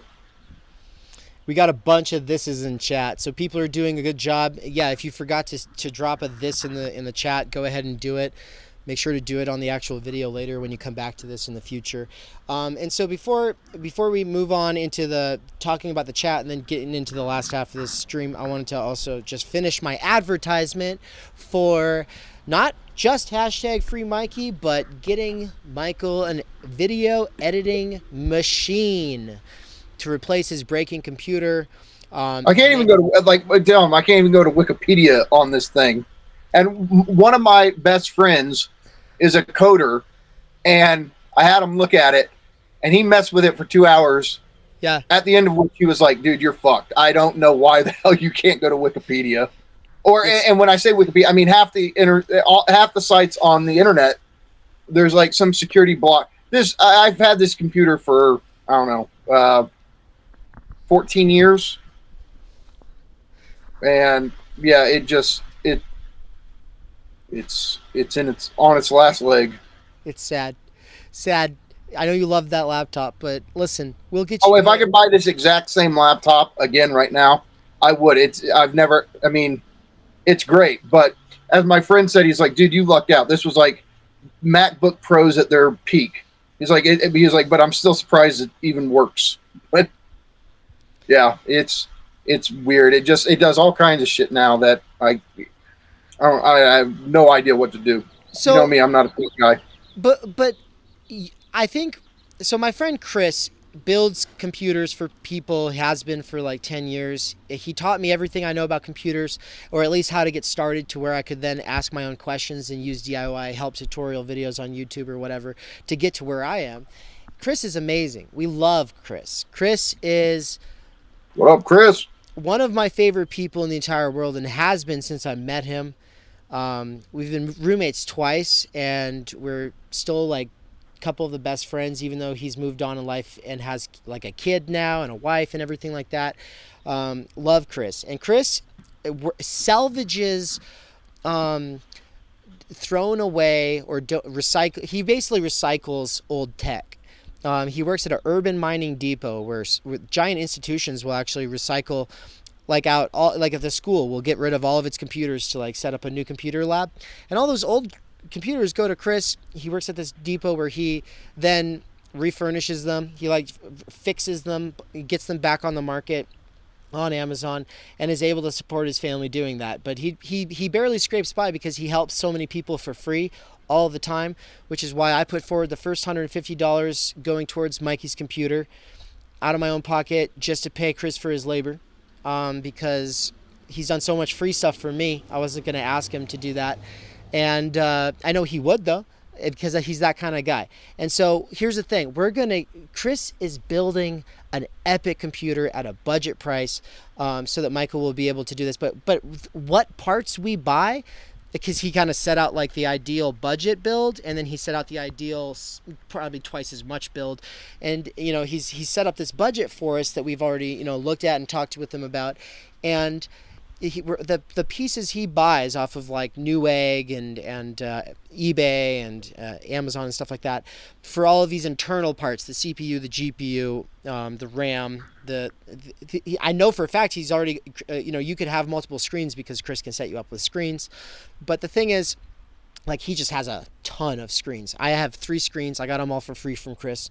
But these machines, or specifically the machine we're setting you up with, because he's obviously built me a few machines, and he's built a few of my friends some machines.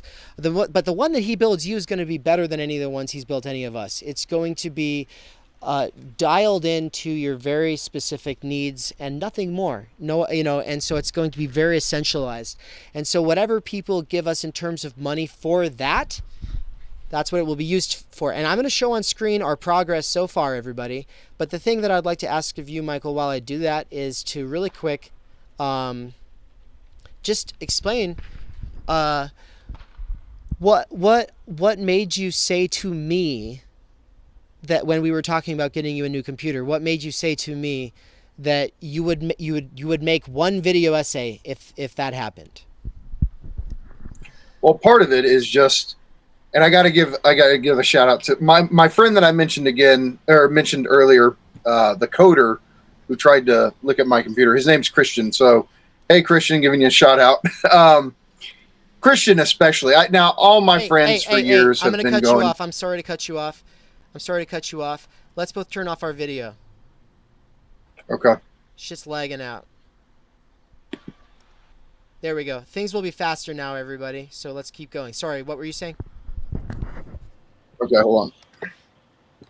So, for years, everybody's been telling me, do YouTube videos. So I did the 2 Lacan videos from years ago. Those were the only 2 I did. And I just didn't like the process of making videos. I didn't know how to do it. And so, because I didn't know how to do it, and my friend Christian's the one who actually edited those videos together for me because I didn't know how to do it. But the blog has been so well received that I'm sitting here going, okay, if I took some of these posts and turned them into video essays, well, that would probably be a good idea. And so I've been thinking about doing the video essay thing for a while, and that's kind of just where I'm at, where obviously I'm going to write more blog posts than do video essays. Obviously, I wouldn't do video essays for everything I've posted on the blog, but there are specific ones that I think would be really good as YouTube video essays. And so I'd like to get to the point where I can just do these basic videos. They're not going to be off the charts when it comes to the aesthetics or special effects. I'm not doing that. But as far as just basic video essays, I would like to do that, or at least give it a shot, right? Now, primarily, I'm a writer. I'm always going to be a writer, and my preferred medium is just blog posts or books or writing. But there are certain ones, like the Objet Petit A post, the Phallus post, the Zizek's Bartleby Politics, just to name a few of them that I'm like, yeah, those should be video essays. So Yeah. but between Christian and then my other friends and then especially you, because if anybody's been my biggest supporter and always wanted me to do the video thing, it was you. So you and Christian. People in 100 years will say, yeah, well, Dave was just that person who discovered Mikey. And then it'll be kind of like who's Horkheimer? No, it'll be like Mikey's that dude who knew the guy, Dave, who came up with time energy theory. Okay. All right. Well, we'll see. But I it's Limp Bizkit discovered Stained, and I think that was the best thing he ever did. But the thing that you all see on the screen right now is a meter that says 50%. It says like 40%. It says $500. And I did a video update a couple days ago just to close out this thing about the video fundraiser. I did a video update about the fundraiser a few days after announcing the fundraiser in our stream last week.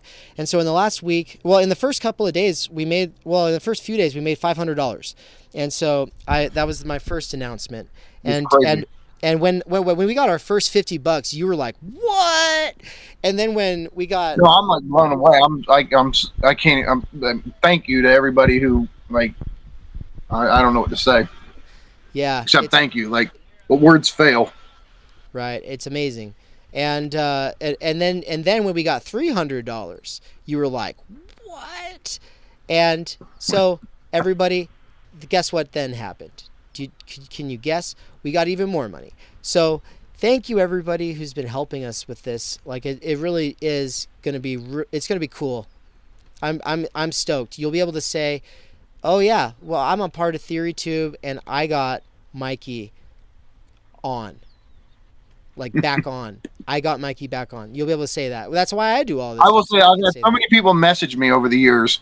Like, what happened to you? Why don't you do more videos? People seem to like the two. Can I tell you something funny about the two videos I made? Yeah. So I tried to make them. Okay, so the first one's on the mirror stage. The second one's on Lacan's concept of the Oedipus complex. But my whole point was the staging of it. And I don't think people got it. Like, I purposely put up all these posters of musicians I like, and I had all my favorite books, and I just had all the stuff that I have egoic identifications with.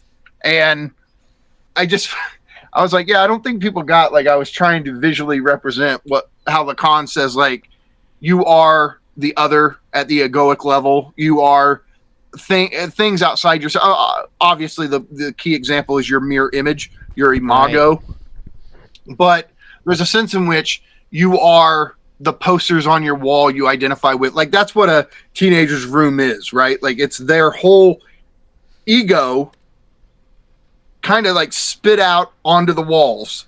And importantly, that is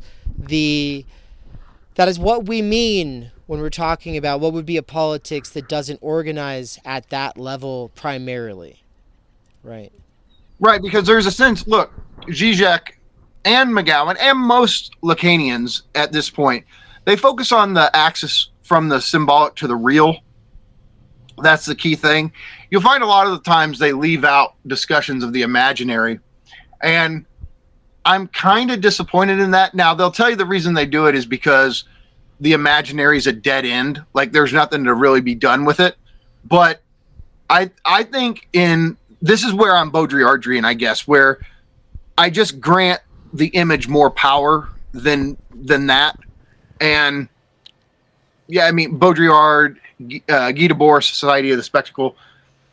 when we're on social media, Instagram and Facebook, and it's undeniable that the image has a power. So I think that, like, I would hope at some point I will do something to revitalize discussions of the imaginary in a new way. And maybe me as a Baudrillardian can help do that. Like, I can read something into the Lacanian imaginary that most Lacanians don't do. And I think that, it's kind of like how you said that rhetoric matters last week. The imaginary matters. It does. Obviously it does. So does the superstructure in that sort of like Marxist sense or whatever. But the problem obviously is that it's so easy to get seduced by it and then just like focus in on that. Or people who do primarily live out their lives in the imaginary and the aesthetic sphere, as Kierkegaard would call it, they skew everything so that everything's constantly being framed all of a sudden within this register. And so it's just like, okay, so how do you filter them out from the outset? Right? Well, first of all, they have to listen to all of our conversations. Then they have to, no, I'm just kidding. But, but it's a problem. What would this politics look like if it wasn't just that? But the thing is, artists still matter, right? Artists are still a big part of the process. My main thing is just that, in so many organizations I've gotten involved with, and so many that I'm still interested in today, there will be people who are just like, we're painting the way forward. It's the imagination. We just have to envision it. And it's like, I think we need to seduce people with the aesthetic.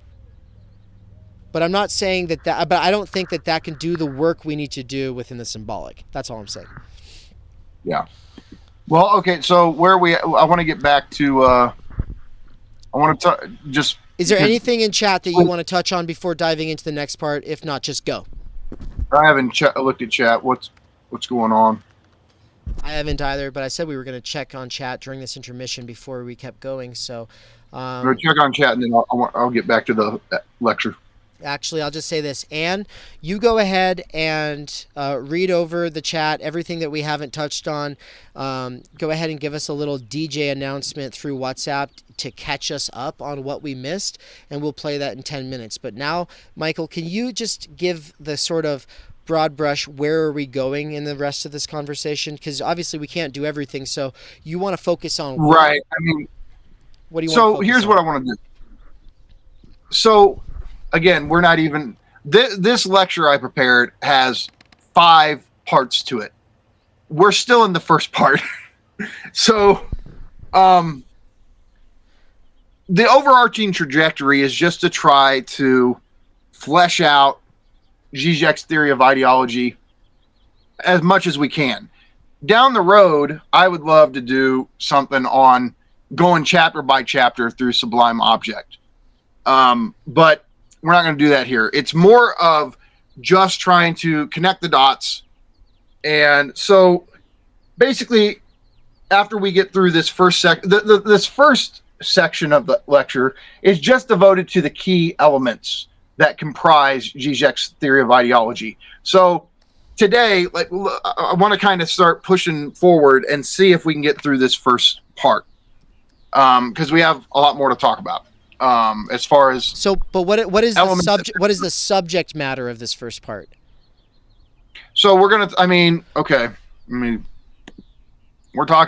have to talk about the ideological scapegoat, theft of enjoyment, politics of enjoyment. Then I want to talk a little bit about rightist enjoyment versus leftist enjoyment.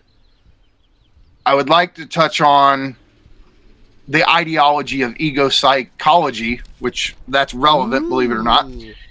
Then we need to talk about master signifier and the quilting point, which are two key signifiers. So, I mean, and probably the rest of this is important just for understanding ego psychology critique. But everybody, if you're listening to this right now, then you probably live in a world where you're surrounded by people who do ego psychology all the time, and you probably do as well. And so this is a critique of everything you know and everyone you know. So stay for that.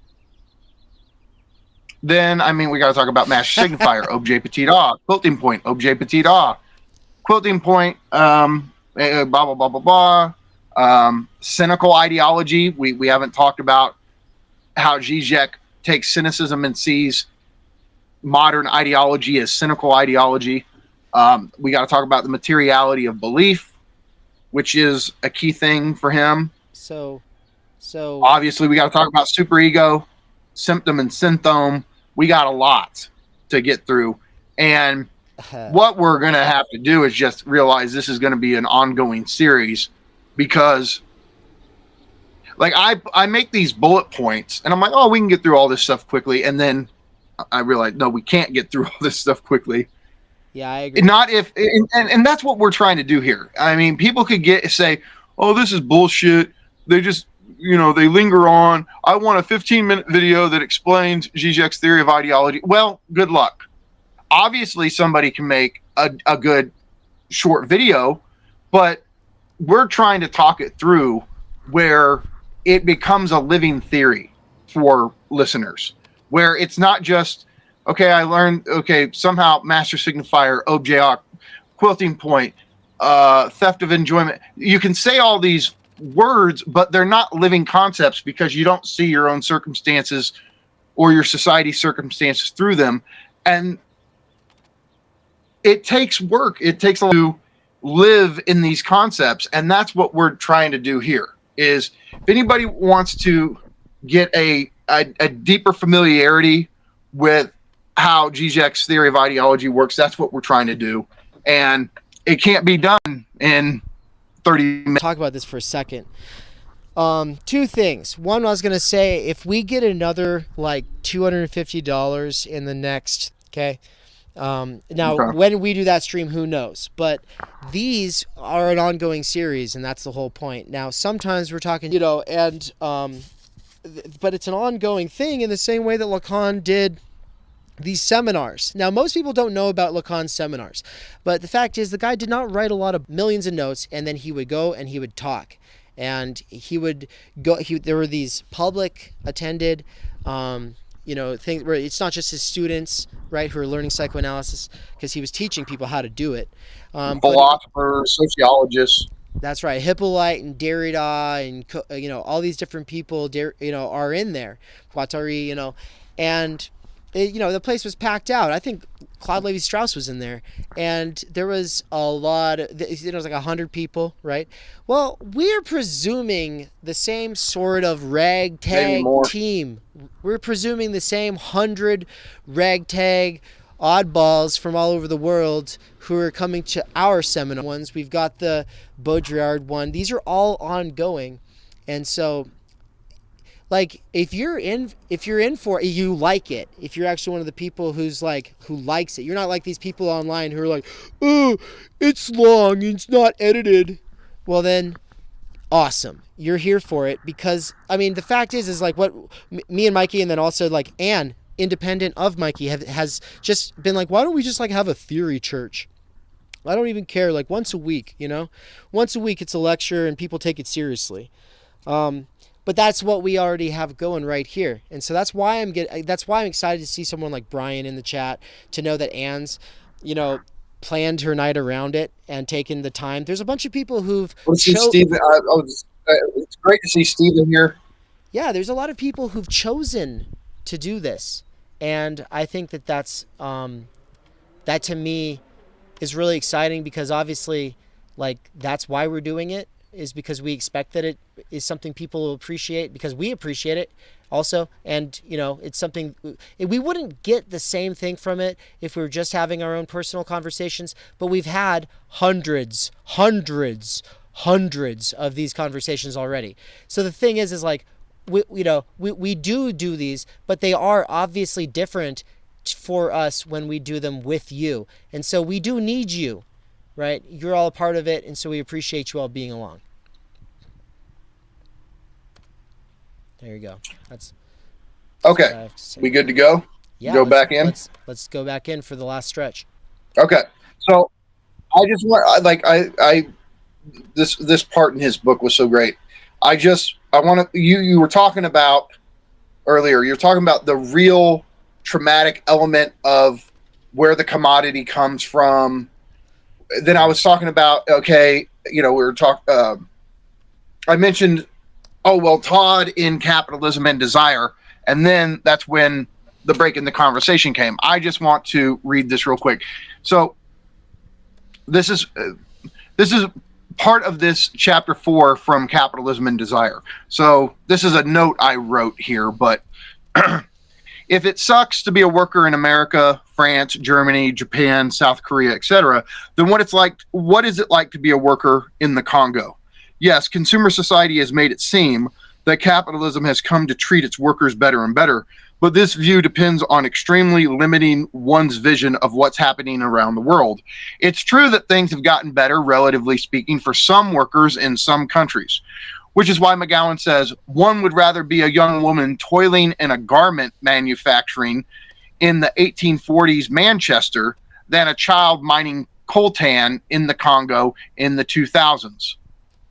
At its purest, capital has no problem in working young children to death if this means greater increases in profit. The logic of capital will never think twice about whether or not it's immoral to eat your children alive. Walmart is responsible for horrible working conditions in China, India, and Vietnam. The low prices at Walmart depend on the misery of workers in those countries. Apple also forces workers into terrible conditions in order to produce iPods, iPads, and iPhones. This is a two-step process. 1, the mining of raw materials, and 2, the assembly of the various devices. Now, I'm quoting Todd. This is on page 101, Capitalism and Desire. According to the Enough Project, a group fighting crimes against humanity, Apple was historically one of the worst culprits among electronic manufacturers who relied on minerals mined in the Congo. The 4 minerals that are most essential for electronic products include columbite, tantalite, or coltan for tantalum, cassiterite for tin, wolframite for tungsten, and gold. Tantalum, tin, tungsten, and gold each play important roles in the functioning of electronic devices like the iPod and iPhone. Because the mines were under the control of various militia groups, they could enforce the most deplorable working conditions imaginable. 48 consecutive hours in unlit, gas-filled tunnels, child slave labor, rape of workers, death for the failure to achieve mining quotas, and so on. Despite the geographical distance that separates the retail outlets selling iPhones and the mines in the Congo, these two sites enjoy an intimate connection. The sacrifice of workers in the Congo is the condition of possibility for the consumer's enjoyment of the iPhone, though this consumer must remain able to disavow any knowledge of this sacrifice. How are they able to disavow it? The fetishistic mechanism of the commodity, right? Oh, and now Todd doesn't say that, but I'm adding that. It's commodity fetishism that allows us to turn a blind eye to what's going on. Also, I just want to add, and I told Todd this, I wish he had quoted Kanye West's words. I know everybody can give Kanye shit right now, but Kanye, and I'm not saying Kanye has never been one of my favorite rappers, but I always find myself respecting certain lyrics. Like there's lines and there's verses he's written that are really, really good. And so there is his verse any examples off the top. Oh, you're gonna show us an example right now. No, well, I'm not gonna read. I'm not gonna sit here and like rhyme the verse or anything. I just want to say, if you want a rap verse that actually encapsulates this, he does an incredible job. He's a real wordsmith on Diamonds from Sierra Leone, the remix version of the song with Jay-Z. Just listen to Kanye's verse on there. Like, it's really, really good. So, okay. That's all I wanted to say. Todd talks about this in Capitalism and Desire, and it's definitely worth reading. So, with that being said, let's get back to the lecture. All I want to say here, because we spent a lot of time on universality of the Hegelian sort, and antagonism, contradiction, opposition. Okay, we've seen how Slavoj and Todd differentiate themselves on the topic of the universal. For Slavoj, it's the antagonism. For Todd, it's the lack, the universal lack. But the then question is, okay, if they have this difference in universality, do they also have a difference in how they conceive of ideology? Again, sort of. For Slavoj, ideology obfuscates the universal antagonism, whereas for Todd, ideology conceals the universal lack. But Todd would also say that ideology makes the lack contingent and fillable. Ideology convinces us that our lack can be filled once and for all. An ideological lack is, I don't have any money. Since having money wouldn't actually fill my ontological lack. So the point is, I'm always going to be a lacking, desiring subject. There is a constitutive lack that makes me the type of being that I am. Nevertheless, ideology will convince me that I would be whole or full, ontologically speaking, if some particular lack of mine was filled in. Not. I would still be a lacking, desiring subject. But that's what ideology does, is it tells us, like, here's what it would take for you to actually be whole, right? And then it holds out a phantasmatic scenario as, like, this is the promise of, or the solution to your lack. So ideology. So Todd would say ideology is the justification of our lack. It's the explanation why we lack. Whereas fantasy, for Todd, is ideology's solution to our lack. Okay, so that's how they differ. I think they're more similar than different. But hopefully this has helped kind of pinpoint exactly what Slavoj is getting at in his theory of ideology. I think it kind of helps to juxtapose it to Todd's, even though they're very similar. Because, again, the whole point is, for both Slavoj and Todd, what ideology does is obfuscate the real of society. That traumatic, inconsistent aspect of society. All right. Okay. So that brings that part. I mean, it's not this section of the first section to an end. Now we're going to, and we've kind of talked about it, but let's talk about the ideological scapegoat, because just in passing, because we've already basically talked about it. That's the whole point. So in a society, in a social order, for Žižek, the point is there's always gaps. And when he talks about gaps, he's talking about that real dimension. He's talking about the places within that social order that are inconsistent, contradictory, antagonistic. And the point is, those deadlocks make it where society can't do certain things.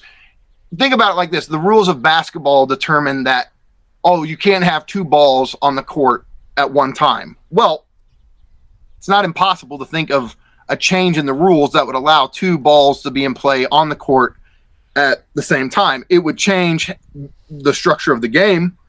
The game would be radically different if there was two balls in play at the same time. And we could say it would even change it so much as to make it a different game. But it's not like ontologically or physically impossible for two balls to be in play at the same time. It's symbolically impossible within the rules and configurations of basketball as we know it. Well, that's what happens, say, in capitalist society. There are certain things that we could say are possible. For example, you walk in somewhere, you pick up use values, which is to say food, clothing, etc., and you walk out without paying for them, right? It's not like metaphysically impossible that could happen.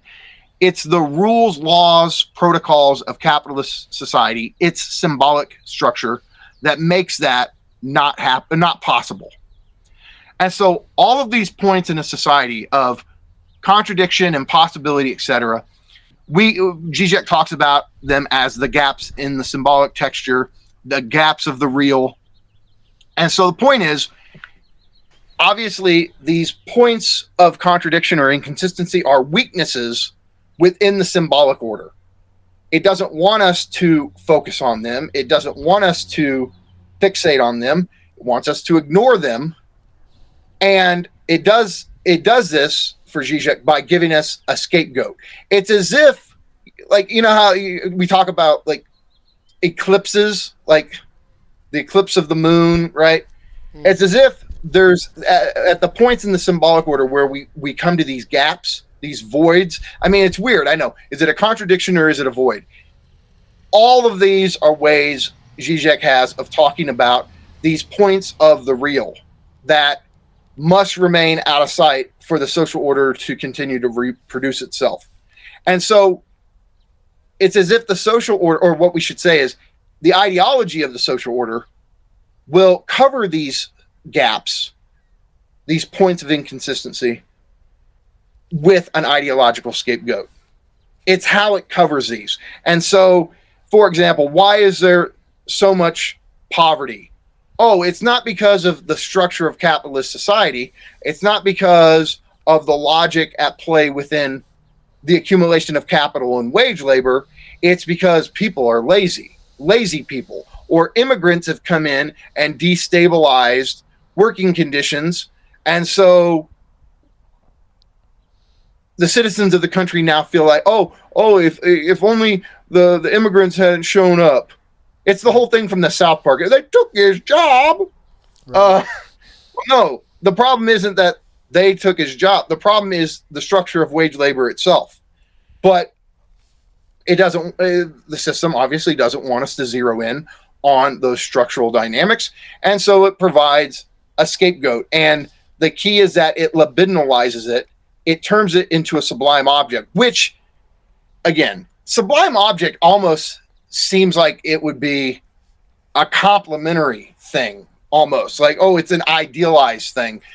But sublimity has a deeper tension in it, because Zizek's using the word out of the Kantian Hegelian tradition, right? And then that's something I want to address, just not right now, because that takes us way far off path. But I do want to talk about the whole difference between Kantian sublime, Hegelian sublime. Oh, good. Down further on. Yeah, because, because I've heard people already say things about the sublime, or like, we'll say that they disagree with this point about the sublime object, and it's like, I don't even understand the sublime object yet. So I hope that everybody knows, at least in this conversation, at this point in our conversations on Žižek, I don't know what the sublime object is, and I've read the goddamn book. So, and it's because the word sublime throws everybody off. Yeah, so that's part of it. I also just have a hard time remembering things when I've only read them once. But we'll get to it. So here's the point. So you have Kant and Hegel, who have different concepts of the sublime, even though they're related, and then Lacan in Seminar 7, which is one of Lacan's most famous seminars. This is the seminar called the Ethics of Psychoanalysis. When it comes to his seminars, there's a basic agreement with Lacanians that the four most important ones are 7, 11, 17, and 20. Now, obviously, other Lacanians will disagree, but if you ask most Lacanians, most of them will agree to that. There's a lot of, entire books can be written on each of these seminars. 17, 11. 7, 11, 17, 20. Now, here's why. 7 is really look, he talks about jouissance from 7 all the way up. He mentions it before, but with 7, he really enters in to his concept of jouissance as we know it. And so 7's really about jouissance, at least is how he was conceptualizing it at that point in his seminar. The Seminar 11, that's his 4 fundamental concepts.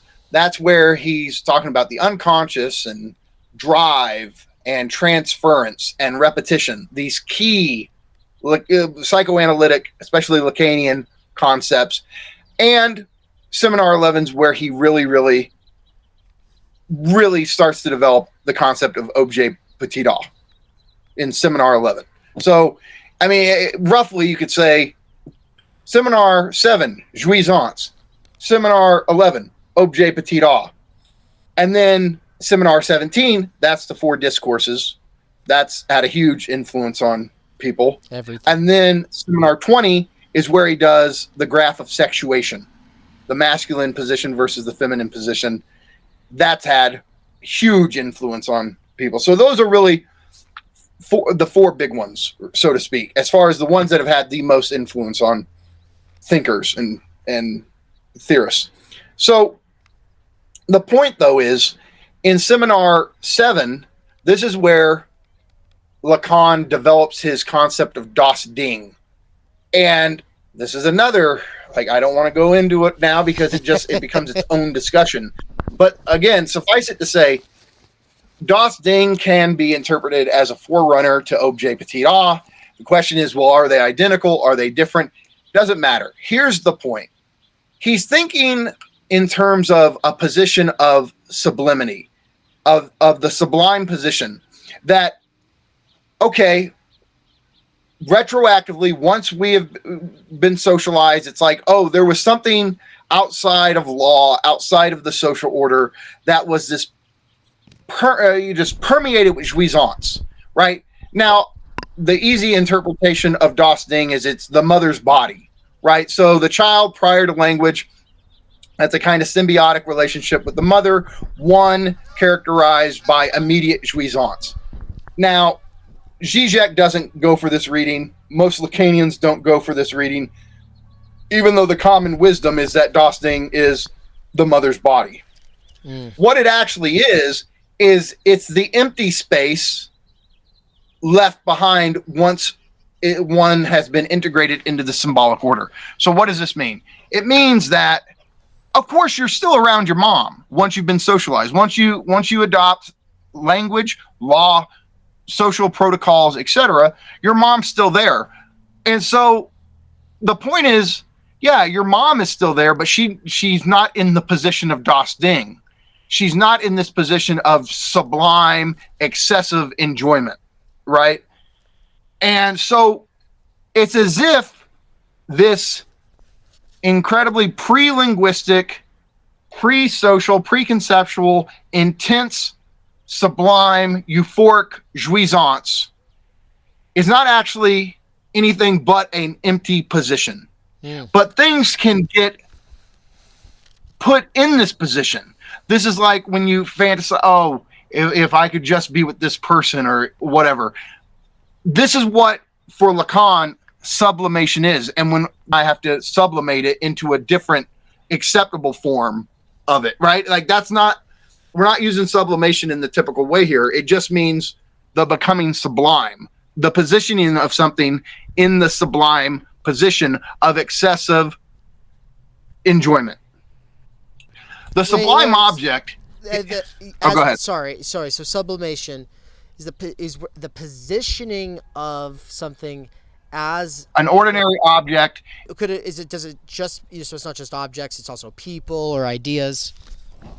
Right. It's basically any referent can be positioned in the sublime position of das Ding, the thing, right? It's even funny how when we talk about something that we repeat all the time, something that is a source of repetitive enjoyment, we call it our thing.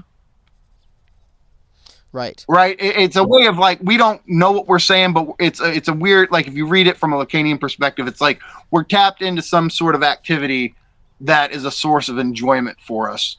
And so, is that when Lacan defines? So, hold on, is that the same as to say that that's when it's got that it factor?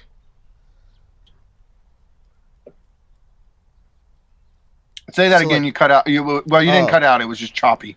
Oh, is that the same as to say it's got that it factor, like in the phallus post? Yeah, the X factor, the it factor.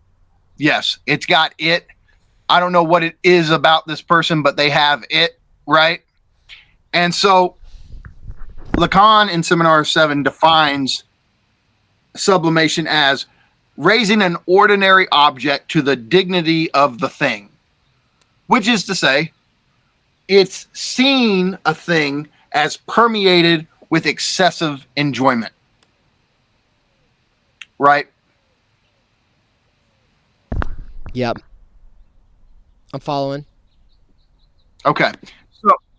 So here's the point. So when you think sublime, when we're talking in this context, you have to link it to extreme excessive jouissance. Okay. Now, this can be enticing to us, or it can also be absolutely reprehensible, worthy of hatred, utterly disgusting. So on the one hand, if something is positioned in the sublime position, we can go, oh, if I had that thing, if I could get hold of that thing, I would have full enjoyment. I would be whole, right? That's more of the enticing dimension of it. But it's just as easy to say, oh, see, I lack because that thing is hoarded all of the jouissance and it has an unfair monopoly on it, and it's selfish and it's stingy and it wants all the jouissance for itself. And so it gets to monopolize and concentrate all of the jouissance in itself, right? That's the sense that the sublime object of ideology functions. You think, the Jew or I mean, it can be anybody, but his example is how the Jew functioned in Nazi Germany. It could be the SJW, right? Honestly, yeah, it could be like for a lot of American conservatives right now. I'm doing the cringe compilations and all of this, right?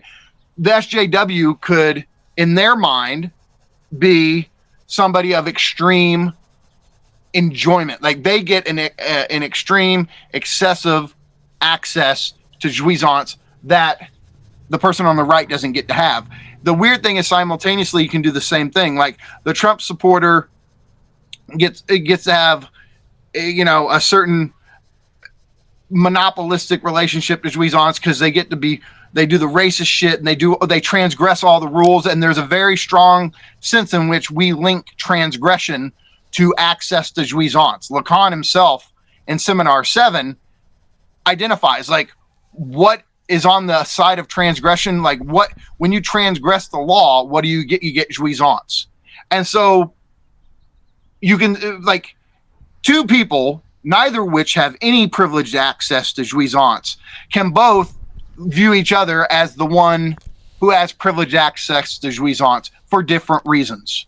So the SJW, if say you're LGBTQ or you're a big supporter of LGBTQ, then somebody who's very conservative could go, oh, see, you're transgressing heteronormative standards. You get to have excessive enjoyment. You get to do different things with gender or sexuality that me as a heteronormative person I don't get to. So what we're doing is people unconsciously calculate how much enjoyment somebody else gets. So, and then obviously somebody on the liberal left can do the same thing like I was talking about with somebody on the right. Oh, you transgress all of these basic laws we now have agreed on, therefore you have privileged access. And the point is neither one have any privileged access to enjoyment, but they think the other one has it. Okay. And obviously this isn't, I don't think that's, so there's obviously people who are left or right who know the stereotype and know the stereotype is real, but also know people who break the stereotype, don't get seduced so much by this imaginary. Well, here's the thing. I work with guys, men and women every day some are conservative, some are liberal, and I don't see this tendency in any of them. They don't do this to the other side. Right. Now, but I've met people in real life who do. So right. I'm not saying that doing this is baked into either position. I don't think it is. But what you find is that it can go like any side is in a sense capable of this. Why? Because every symbolic position has its own. There are inconsistencies on the liberal left. There are inconsistencies on the conservative right. And the point is you can always obfuscate those inconsistencies with some sublime object, something that has monopolized all the enjoyment. Cool. But it's not necessarily the case that a conservative or a liberal is actually doing this. Okay. That's a perfect I place mean, for and me here's the thing: Marxists can do this. Obviously, I mean, that's why Žižek goes with Nazi Germany. The greatest example of this are straight up like fascist social formations. Right. But the point is, whether it's Marxist, whether it's liberal, whether it's conservative, whether it's fascist, whatever, you can find this mechanism of scapegoating in all various forms of political identity. Right, and it's not always like, I don't know, there might be an argument for it even to some degree, but that's something we'll get into later. I want to say I feel like you're still diving in here, so at some point we're going to listen to the message Anne shared where she catches us up to date in the mod chat. So the mod chat's just Okay.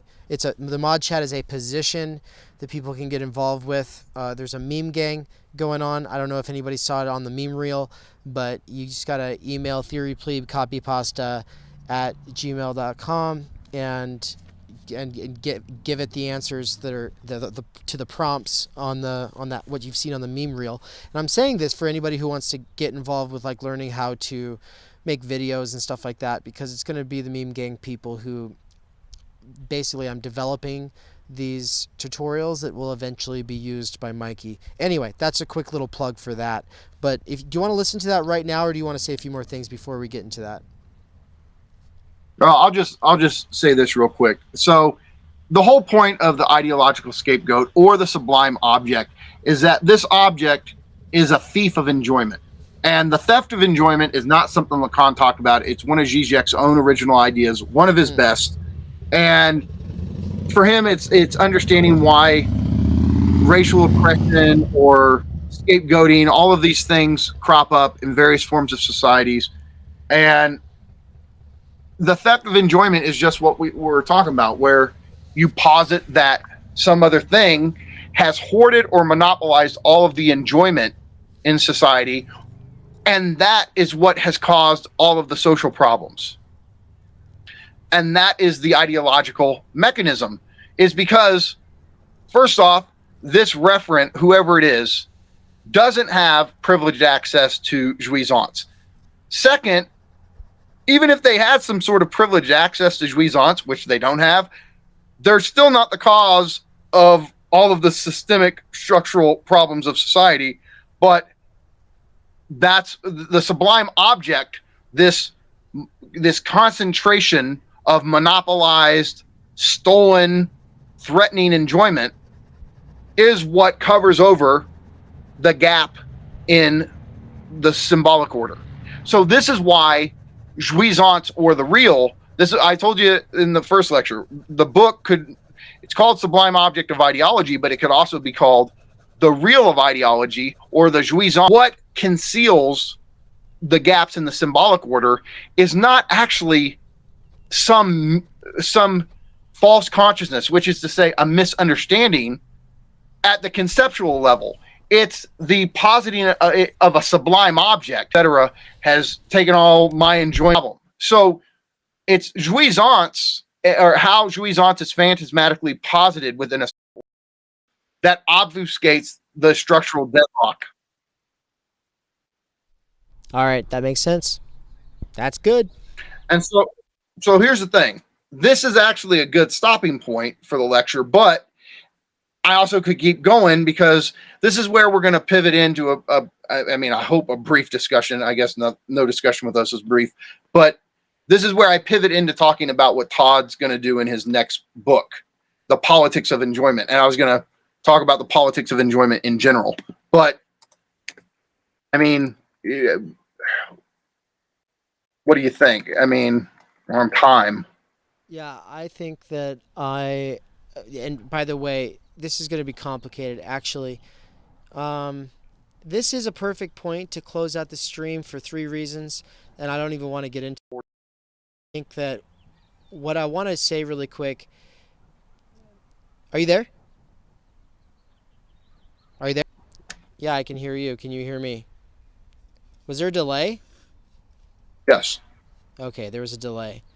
Well, that delay is part of the reason why I want to cut this out right now. The other reason is because I like the fact that you are able to feel in your gut. That was so controversial for Lacan himself when he was fighting with the psychoanalytic institute that felt right to him, which he thought he wants to end it right there. You need to be able to cut things off when it feels right, and that the idea of set time limits, it comes from this industrial age of capitalism. I don't think he ever gets into that, but there's a lot of reasons why it's the ruin of the schooling system. And I think, feeling and also my hotspot's dying. But really quick, I'm just going to go ahead and play that message from Anne that's in the WhatsApp. So Anne is our main, that's just some random, just kidding. No, actually Anne really is here right now. Yeah, she brought me her phone because my phone's crapping out with its hotspot, and so she thought, she would be a hero. But the thing is, we can cut this, we can basically finish right now, but we're just going to play the message that you... Well, so I asked it not that long ago. Also, I can't hear Michael right now. Okay, so Anne can't hear Michael right now. Anne doesn't have the headphones on because she just got here. And then you can... And then I'll do another live chat update. And then we'll close out by discussing whatever you've said. Okay, sounds good. Perfect. Okay, here we go. And all the people in the chat, this is a chat up. Steve Clausen asked, delude verifications on that. What else? Brian's still here. Brian said this. Building it for you if you didn't already have. Chris. Oh, wow. Thanks, Steve.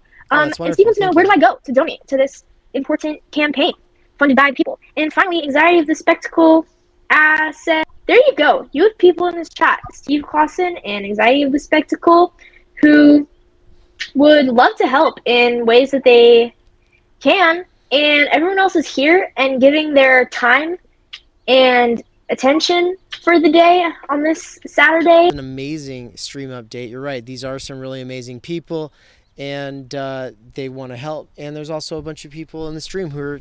There were a few more things after that update. Mikey says thanks. That I can bring us in the loop on. Where'd it go? Theory Pleeb updated us that any money sent to the following links in the next week will go to help Michael get an editing PC so he can make a video essay, and you can send that via paypal.me/theorypleeb plus or Venmo at theorypleeb. No one's done the Venmo yet, by the way. But Bert Venmoed me some money, but that's just he just likes to send Theory Pleeb $50 every month, and so Bert's one of the best of them all. But anyway, here we go. We've got a couple people, DDD, Marvin, and DeathCon, off to dinner. Enjoy your dinner. But also DDD asked a little bit ago, I'd like to ask two things. Why do you both focus so highly on Heidegger? And two, why do you focus on Lacan? Is it to understand how people think, how society works in general, something else? And that's probably something you could address at a later date or time about your own backgrounds in theory and why you are interested in the people that you're interested in. But can you define/explain sublime or sublimity or sublimation in the way it's used non-theoretically, and how/if that relates, oh, this chocolate cake is sublime. I think that's a thing people say. But then Michael explained it a little bit more, and I thought, oh, maybe you don't have to, because that kind of helps. Brian said, the way sublimity was taught to me in a class on the aesthetics of romanticism is that the sublime is the experience of terror with the caveat that you are never in real danger because it's art. I think this is the Kantian view, but I'm totally lost when connecting it to Žižek. So you've got some people wondering about what even the heck is sublime and sublimity, and I know you explained it, and so that helped me a little bit, but that's where we're at. Oh my goodness, thank you for that rundown. And now I know you can't. So the problem is Mikey's gonna feel like he can't just respond to anything that you just said. But Michael, what I'm gonna do, is let you close this out in whatever way you want.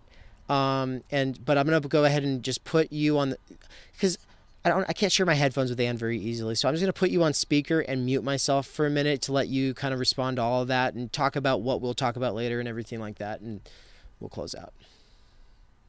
Okay. Okay. So, just want to say thanks to Stephen Clausen. That's cool. Let me look through the chat here again.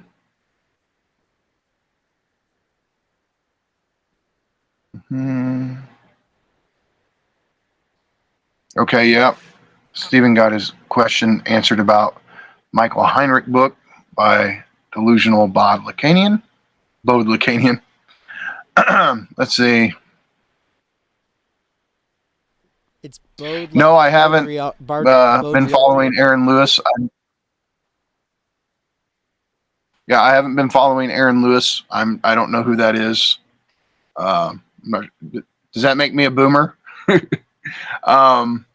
I appreciate the offer. Anxiety of the spectacle. It's really nice to offer. Let's see. Stephen Clausen then says he doesn't have a PayPal or Venmo right now, unfortunately. Glad you're here for the long haul, Brian. Let's see. So Triple D, that's a big question. I mean, okay, briefly, for me, I think I was very much a Heideggerian at one point. I wouldn't say I'm a Heideggerian now. I'm obviously some strange mixture of Lacanian, Žižekian, Baudrillardian, but even though you probably haven't heard me talk much about Baudrillard, what I'll give Heidegger and Lacan is that I'm primarily interested in subjectivity, what it means or what it is to be a human being. So Heidegger in Being and Time lays out an incredibly original theory of what it is to be human. Now, he's going to go out of his way to not call us subjectivities. He calls us Dasein, which means being there. But nevertheless, he's laying out an incredibly original ontology of Dasein, or the human being, that is different than anything that ever came before in the history of philosophy.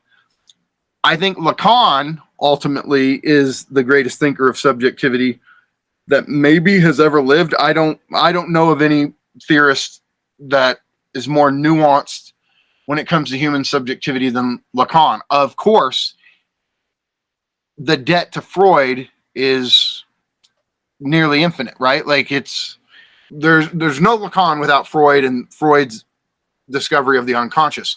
Nevertheless, I still think Lacan refined the concept of unconsciously far beyond what Freud did. And so for both Heidegger and Lacan, that's why I think they're like, I'm so interested in them.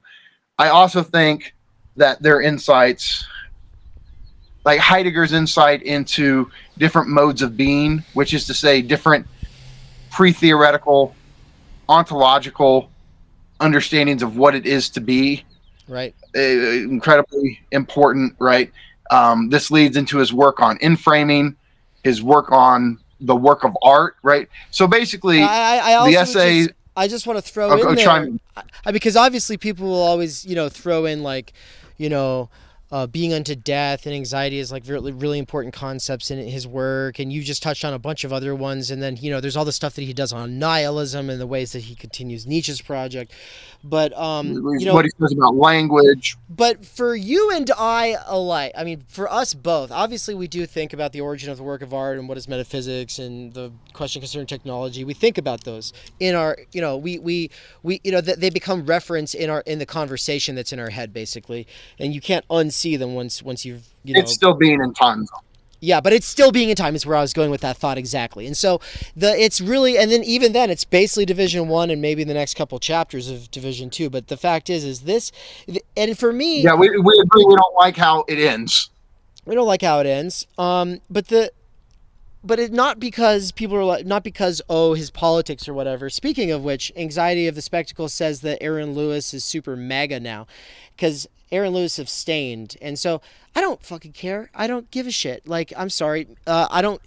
Nothing an artist could possibly do. They could murder everybody in the world, and after doing despicable things to them, I literally refuse to think about artists through this way where it's like that will quilt him differently for me. No, Stained as a band has a specific, relation to my development in a specific phase in my life, and so there's just nothing. Do I keep up with this guy? No. Do I read the magazines that would even talk about this guy? No, I don't care. But at the same time, though, too bad. Sucks to hear that. But anyway, same with Heidegger. It's like, okay, so I don't think that you can so casually brush off Heidegger's politics as I just did Aaron Lewis's. I saw Aaron Lewis like live playing without his band Stained, and I cried, and it was like wild. I don't normally attend things where you sit down and watch something. Like, that guy knows how to write, he knows how to sing, and the quality of his music and of his emotional journey that he takes people on is not something that in any way has any relation to like me and him as people in a world that is politically rife, and how he's made sense of that experience or whatever.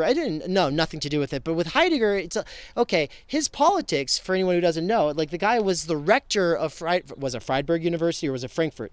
And he was, and that was, it required him to be a Nazi, and he ended up, he was one. And so it's one of those things where it's like, so should we just brush it aside? There is this part of me that used to just be like, I don't care. If somebody wrote the greatest work in physics or mathematics, then I'm still going to read it. I don't care if they're, whatever they are. So, but I do think that there are huge political ramifications, implications, insinuations throughout his work. I do think that it is important to kind of keep an eye on that. But I also think that you do yourself a tremendous disservice to not keep an eye on that and to actually get in touch with whatever is there, because in the way that you just said Lacan is the greatest thinker of subjectivity. Yeah, but he's on the back of a bunch of giants, including Descartes and Heidegger. And so his theory of subjectivity and Sartre. Yep.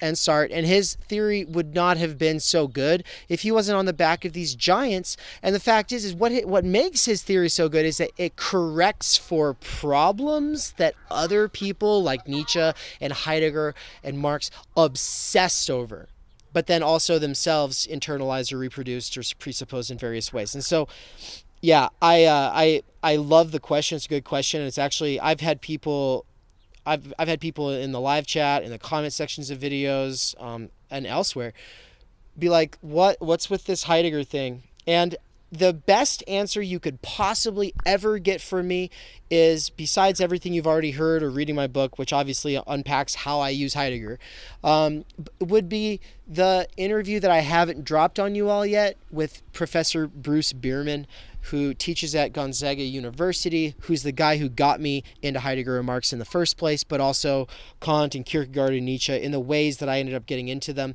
And honestly, after that interview I just had with, Anne and I both interviewed him. This was Anne's first time meeting him. I love Bruce, and I'm going to share this entire uncut interview. It's like 2.5 hours. I'm going to be sharing it on my channel within the next month. So just kind of keep posted for it. Make sure to subscribe at nspleeb.substack.com as well as nspublishing.substack.com, because both of those will give you updates about different kinds of things. And eventually you will end up seeing some really cool stuff coming from those places once I actually add payment tiers. But for the time being, I'm still setting things up. So give me a break. But anyway, that's where you would get alerted to the fact that this interview happened and be able to watch it. But I think that he's a Plato, Aristotelian, Heideggerian, Kierkegaardian, Nietzschean, Foucauldian, Marxist, anarchist Christian. That's what he is. What does that mean? How is that even possible? Well, Come find out, because it's really not about an ideology that he subscribes to for many of these people. It's the fact that he is in dialogue with the greatest minds in the history of the world. Obviously, there's other great minds, and he's, right now, for instance, taking a class in Eastern philosophy from one of the professors, Žižek Gonzaga, and he's talking about all the amazing stuff that's in there. He references that in the interview. But the thing is, this is where he focuses in on, and people are always like, oh, well, Lacan said something that sounds kind of Buddhist or whatever. Yeah, well, none of these guys are idiots, right? But they kind of stay in their lane, and they focus on the problems that we're experiencing right here, right now in the West, which is obviously related to the East. We can obviously problematize this distinction in the first place, but you, being in the West, have internalized so much of the sort of background condition, kind of meaning, sense making, interpretive, hermeneutic frameworks, presuppositions, the kind of stuff that Heidegger's getting at in his critique of subjectivity and modernity and substance ontology in Being in Time. So eventually and by the way, I am the Heideggerian Marxist Levinasian in this conversation, and Mikey is obviously the Baudrillardian Žižekian Lacanian Marxist. And so, but I have a lot to learn from Michael, he has a lot to learn from me, but we both love Being in Time, and Mikey knew Being in Time before I did, but it was when I was really getting into it and Totality Infinity where I first really connected with Michael, because he was the only person who could really engage at the level that helped me actually make sense of what I was working through. So, Bierman got me turned on to it. Dr. Gardner really helped me work through Being in Time. But, it was ultimately my conversations with Michael that has brought so much of it into alignment to where stuff, is useful again. And so, yeah, thank you for doing that, Michael. It's been the fact that you were helping me back when I didn't know you was awesome. Here, and honestly, I kind of want to simplify what I said and what you said. Here's the thing. Why do we focus on Heidegger and Lacan? Well, first, we would need to branch it out. We focus on Heidegger and Lacan and Baudrillard and Marx and Levinas. And it's funny, you hear about, maybe not so much anymore, but when I got into philosophy, there's the continental analytic divide. You have analytic philosophers and continental philosophers. Obviously, the thinkers Dave and I are focused on are continental philosophers, but really for me, it's just the thinkers you hear me talk about are the ones that really kind of blew my mind. And if analytic philosophers are the ones that blow your mind, God bless. That's awesome. You don't see us. We're not we don't bitch or complain about other, Donald Davidson or any of them. Okay. I find that my philosophical questions that I was interested in when I first got into philosophy, those types of questions that I wanted to pursue are related in some way, shape, or form to this group of thinkers. And that, to me, yes, I think this group of thinkers have profound insights in what it is to be a human being, and they have profound insights into how society works. And so, yes, to answer your question, that's why, is I think this group have the most to offer on these sorts of questions. Right, and you still use the body without organs and the intensive, extensive, virtual, these Deleuzian and about targeting. I see you use them, and I see you in dialogue with all of these other thinkers all the time, and a lot of people don't. In a lot of ways, you're arguing with them, but that's what I was saying about Lacan's theory of subjectivity being so profound, because it corrects for the problems that Nietzsche, Kierkegaard, and Heidegger are focusing on. So this is no longer the modern subject. The point is like your teacher who is Marxist, Nietzschean, Foucault, you throw all these things out and people would go, well, those are inconsistent with each other. That's not the point. The point is that that's the space of philosophical dialogue that person's positioned in. So for me, Baudrillard, Lacan, Žižek, and by extension, Heidegger, Marx, Levinas, Marshall McLuhan, Freud, Hannah Deleuze and Arendt. Guattari, Mark Fisher, Nick Land, like even with his shit, like Derrida, like all of them are like influences in some way, shape, or form. And so I find myself within this sprawling dialogue that's constituted